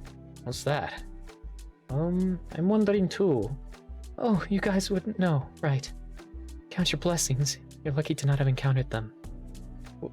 What are they? Just one of the worst threats you could face in the monster world. Spirits are spectral beings that chase living people. Whoa, like a ghost? Maybe? That sounds too basic, though. But does it? Absolutely. Mainly because spirits are much more advanced than that idea. Also, they're real. Biggest difference, duh. Spirits attack the living with the goal of consuming their souls. And they try to accomplish this through a lot of illusory tricks, like taking an illusion in the form of a familiar person. They're a very dangerous thing to run into, since they usually target a person by their lonesome. That's freaky.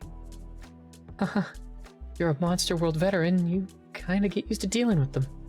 Ditto. And that might be the one skill I wish to never develop. Geez, you two, what have you seen? Actually, don't answer. I don't think I want to know. That's fair, that's fair. So, you propose that Five's encounter was actually with a spirit thing, but it doesn't seem out of the question that Prince Suvalon might have made a law against monsters who were previously involved with humans, disallowing them to freely roam the monster world. If our own prince has declared the same for humans involved with monsters, then it's not too far-fetched for this to be true on the other side. That may be, but we're talking about Five's friend, not the prince. Five, do you trust your friend not to tell you something that hurtful? Does he have that kind of personality? Five is friend is very honest. So Five thinks that friend really did like Five a lot. Friend always told Five lying is bad, and always told Five to say the truth. Sometimes it gets friends in trouble if friend is too honest. Five knows that sometimes adults will lie for many reasons, but Five thinks friend will feel really bad if friend lies. Ah, see? If he liked you, it doesn't seem right that he would reject you later so harshly. Also, friend really likes Monster Prince. Friend protects Monster Prince, and Monster Prince trusts friend the most. They are very good friends. Best friends. Wait, but then that means he'd probably be inclined to obey the prince's orders, even if there was something against Five. I can't tell if he'd be a reasonable guy or not. Still, wasn't he always caring towards Five in the lab? And to value honesty that highly, he wouldn't be able to act so emotionlessly mean towards Five, right? Arya is saying it wasn't really Five's friend? Must have been hard to tell in your weak state, but it's possible that it wasn't him, yes. To me, the inconsistency implies that this may be a spirit simply aiming for the harshest damage it can inflict on poor Five. Let's assume that's so for now. Oh, I would be really glad if it really wasn't friend. I hope so. I hope so too. Don't worry. No matter what the outcome is, we're all here for you. Okay. 5. Continue. It's been a long journey, an aimless one, full of stumbling and tripping. Eventually, 5 couldn't see nor hear anything besides 5's own thoughts. Still, 5 tried to keep moving forward. 5 doesn't remember too well what happened when 5 was in so much pain. 5 only knows one thing. Thought that 5's mind repeated over and over. That all along, 5 was hoping for anyone to respond to 5's cry for help. But thankfully, it seemed that there was such a person at the end of 5's path.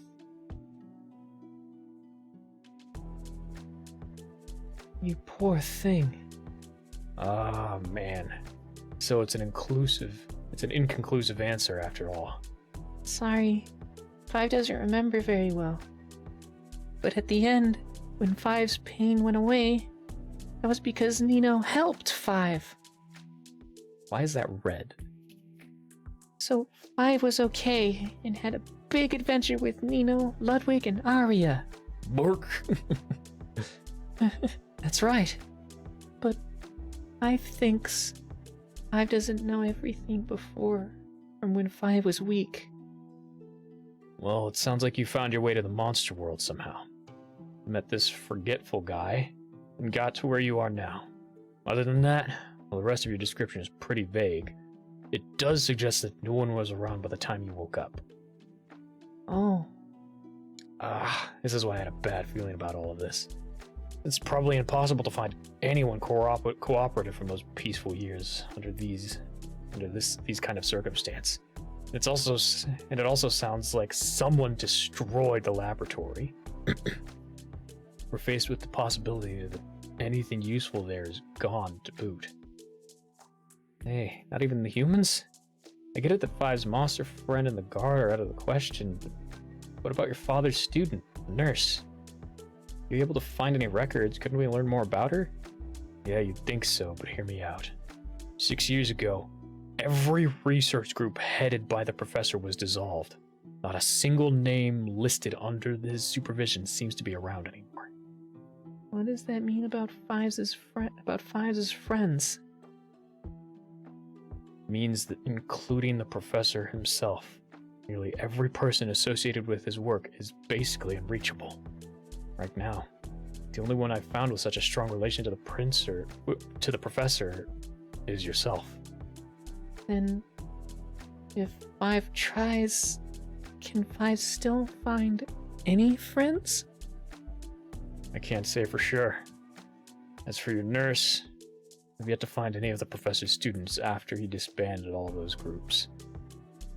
And as for your monster friend, that's beyond us, in another world entirely. Finally, as for the prince and the guard, well, those are associated with the government here. We cannot openly talk about monsters, about you, to anyone here. Oh, But this doesn't mean the end of the line so soon. I'm not saying any of this to demotivate you, Five, or you guys. I just wanted to be clear, wanted to clear up where everything currently stands. Despite how small our chances might be, if we look around more, reinspect what's been recovered from the professor. Maybe, with Five's knowledge, new clues can still be found. Now, after knowing all of this, Five, do you still want to look for your friends? Want them to look for your friends? yes. Five wants to go to lab again. Even if you don't find any of them afterwards? Yes. Even if not all friends are there. Even if no friends are there. Five still wants to know. Five must know what happened to everyone. And to Five's home. I see. It's okay, Reed. Even if it's scary. Five has new friends who will help Five. That you do, huh? Nino and Arya have probably got your back no matter what. No need for that probably part. Right? We'll be with you for sure. Aw, you heeded that? Aren't you glad? Yeah. See? If everyone is with Five, then Five can handle anything. Yeah. No need to try and convince me. Then what about Reed? What about me? Yes. Reed is going to look for Professor, right? So everyone can help Reed. Now it won't be scary for Reed too, because Reed isn't alone anymore. Oh. Nah, no one besides me is getting involved with that. I'd like to just get information. If you happen to be useful for that later on. But that's where it ends. You and your friends can just follow your own goal there. Don't concern yourselves with the professor. But Reed is also a friend, just like me, Nino, and Arya. So why can't friends help Reed? It isn't good for anyone to get involved with the professor's stuff. Not good? Let's not assume everyone would be on board right away. But speaking for myself, I actually do want to lend you a hand if I can. I owe you a lot, you know? Huh. Told you I don't need any kind of compensation. There you go again. There you go with that again. Well, it's true that's none of our business, if you want it that way. But one way or another, Five's case is related to the professor. So it's not far-fetched to think that we may need to be a bit more involved. Besides, this is a person whose research was based on helping Five out. That's objectively a good thing he was doing. What do you mean it would be good to get involved? Talk like it would place us in danger. Okay, maybe this comes as a surprise here, but the professor doesn't give attention to others without a goal in mind. He's rather absent with things that lie outside of his personal interest. The successful and satisfactory, those were the only things he cared about. I wouldn't be surprised if his relationship with the student, with Five, an important research subject, was still somewhat distant in nature. It's more likely that he was doing something good, not for the sake of the person it's helping, but for his own gain, actually. The possibility that he had personal motives behind the scenes is much more believable to me than some kind of doing good here. Oh. Parent being that way must have been difficult. Turned out just fine, so who cares? Sure you did. What are you saying? What? Are you saying I don't look fine to you? I don't mean that, but if you think it's okay for a parent to be absent, then you didn't turn out fine. That's not what I was getting at. I mean, it's because I'm unaffected by any of it, so I don't care. Speaking for myself, I'm fine. But obviously, on a broader scale, parents should be more... Ah, what the hell? Why are we even talking about this? What would any of us know when we're nowhere near parent level here? Point is, his matters aren't the nicest. Everyone who may have had anything to do with him seems to be just gone by now somehow. Whether it's death, unknown whereabouts, or something else. That is danger, and I wouldn't want to subject any of you to it. But what about yourself? It's different when it's me. That's when this becomes a family matter. You guys are just outsiders. But I'm serious. Don't think of involving yourselves as repaying me or whatever. Forget about the professor in every way that doesn't pertain to 5. She's what's important. Therefore, I will only talk about the professor in relation to her and nothing else. guys, lighten up a little. No matter what, we're all here to help 5, so don't get divided now. Fine then. It bothers me, but since you insist, I'll respect your boundaries. May, get them off this personal drama, stat! Since we're only talking about things related to 5, what about the topic of the professor's research on her? I've got a guess, actually. 5 told me before that she's unable to awaken an ability. Is that right, 5? Oh, yes, it's true. 5 can't have one, but Sis said that it's just like Sis, and Sis was fine. So Sis wasn't sad about it. 5 wasn't sad about it. Bleh. Wow, not being able to awaken an ability isn't even possible for the winged. Is it something bad for humans and monsters? If you're a human, it isn't. 5's nurse should have been perfectly fine. Big Sis was healthy and strong. Sis cleans lab and moves big tables and chairs all by herself. Oh my, how reliable. And certainly able-bodied, it seems. Being unable to awaken an ability, in that case only 5 herself would have been affected by that. There's a difference between how each race handles abilities. Oh, I know the winged are pretty much broken with this stuff. Like, May and her kind of way too overpowered. Hey, that's right! I didn't mean in terms of raw power. I meant in terms of whether you can have one or not in the first place. You 3 all have something here. Right? But as 5 said, some people are born simply unable to ever awaken an ability. It has different effects depending on which race it is. If I were to illustrate this, it'd be a scale like this. First, humans who are born unable to awaken an ability. Actually, they appear physically fine on the outside. Each human looks indistinguishable from another who can awaken, but this is where it differs when it comes to the other races. For the monsters and for the winged, May, you're under the wrong impression when you say that it isn't even possible for your kind to not have abilities. Wow, really? In fact, they can be born unable to awaken abilities, just like humans. Never heard of a single winged like that. Yeah, that's to be expected, because when that happens, they'll immediately die. Oh, Yes, sorry, no dancing around it. These winged cease to be alive immediately following birth. Get it? Yes. Oh, what the heck? I never knew. Going right to left, it's a range of the strongest abilities to the weakest. Going left to right, that's a range of who suffers the least from lacking an ability to most. Seems like there's a trade-off. The winged's abilities are the most powerful. The winged themselves are also the most reliant on having their abilities to survive. And if humans are basically unaffected, and monsters are in the middle, they're between the two extremes of humans and winged. Humans live without health side effects. The winged don't get a choice. Monsters can live for a very short time in rough conditions if they're born in this way. They'll only suffer from weakness as they grow older. till at an early age they'll also, well, you know how it ends. Oh my gosh. Oh, what a short life.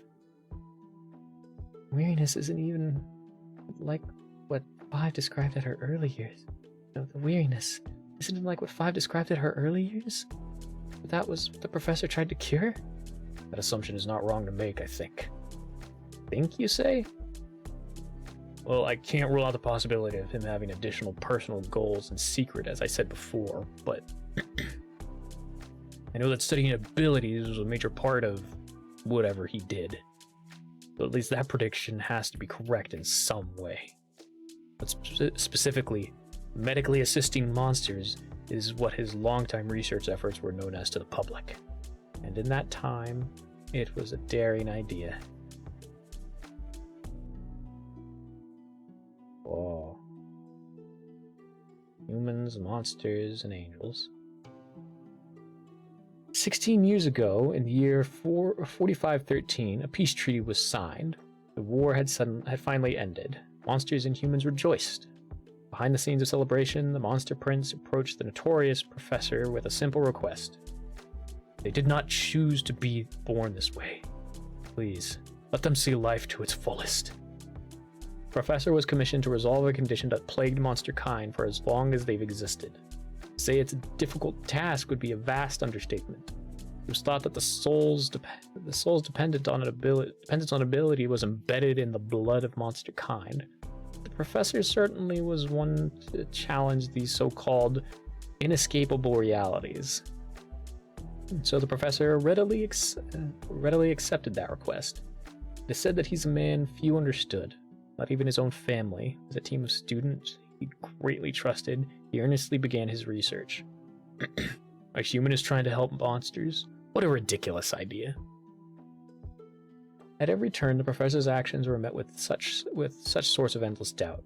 But the words of others mattered little. There was only one person whose words held any weight to the professor, and naturally, she was supportive of her father.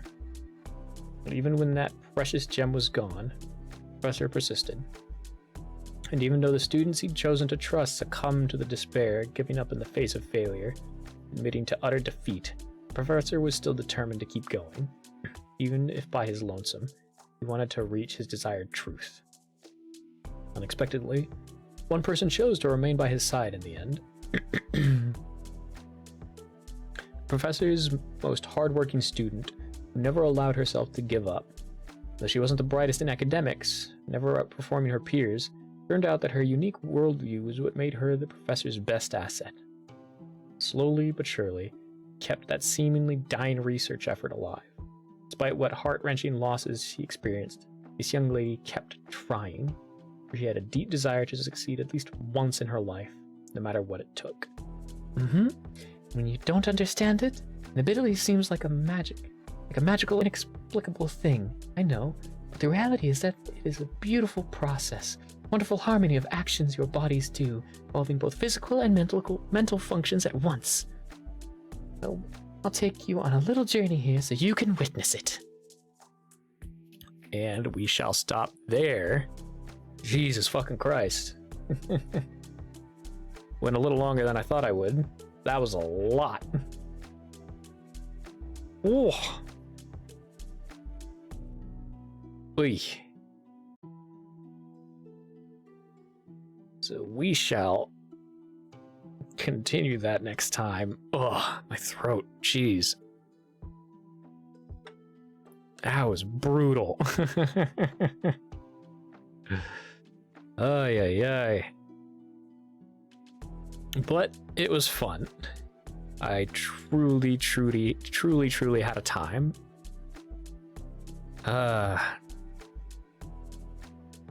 We will go ahead and find someone to raid now, so I can rest my dang voice. But let's see who's online.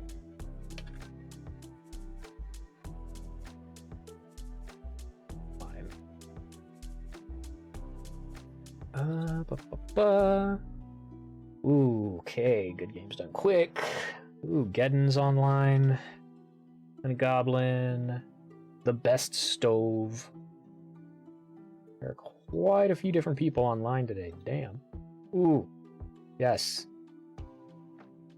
We'll raid into Caesar.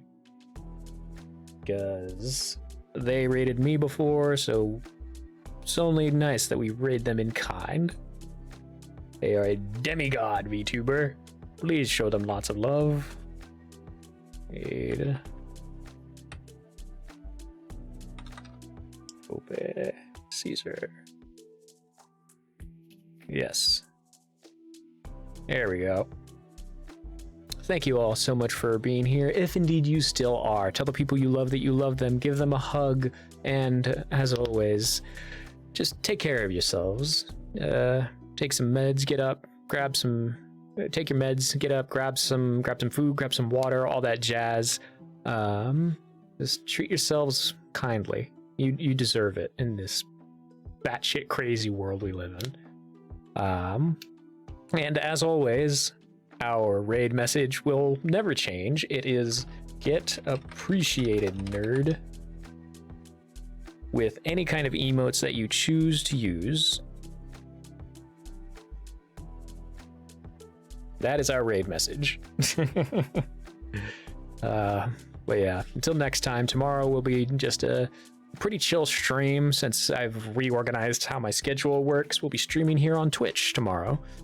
And I'll more than likely just be dicking around in Warframe as I have been a lot lately.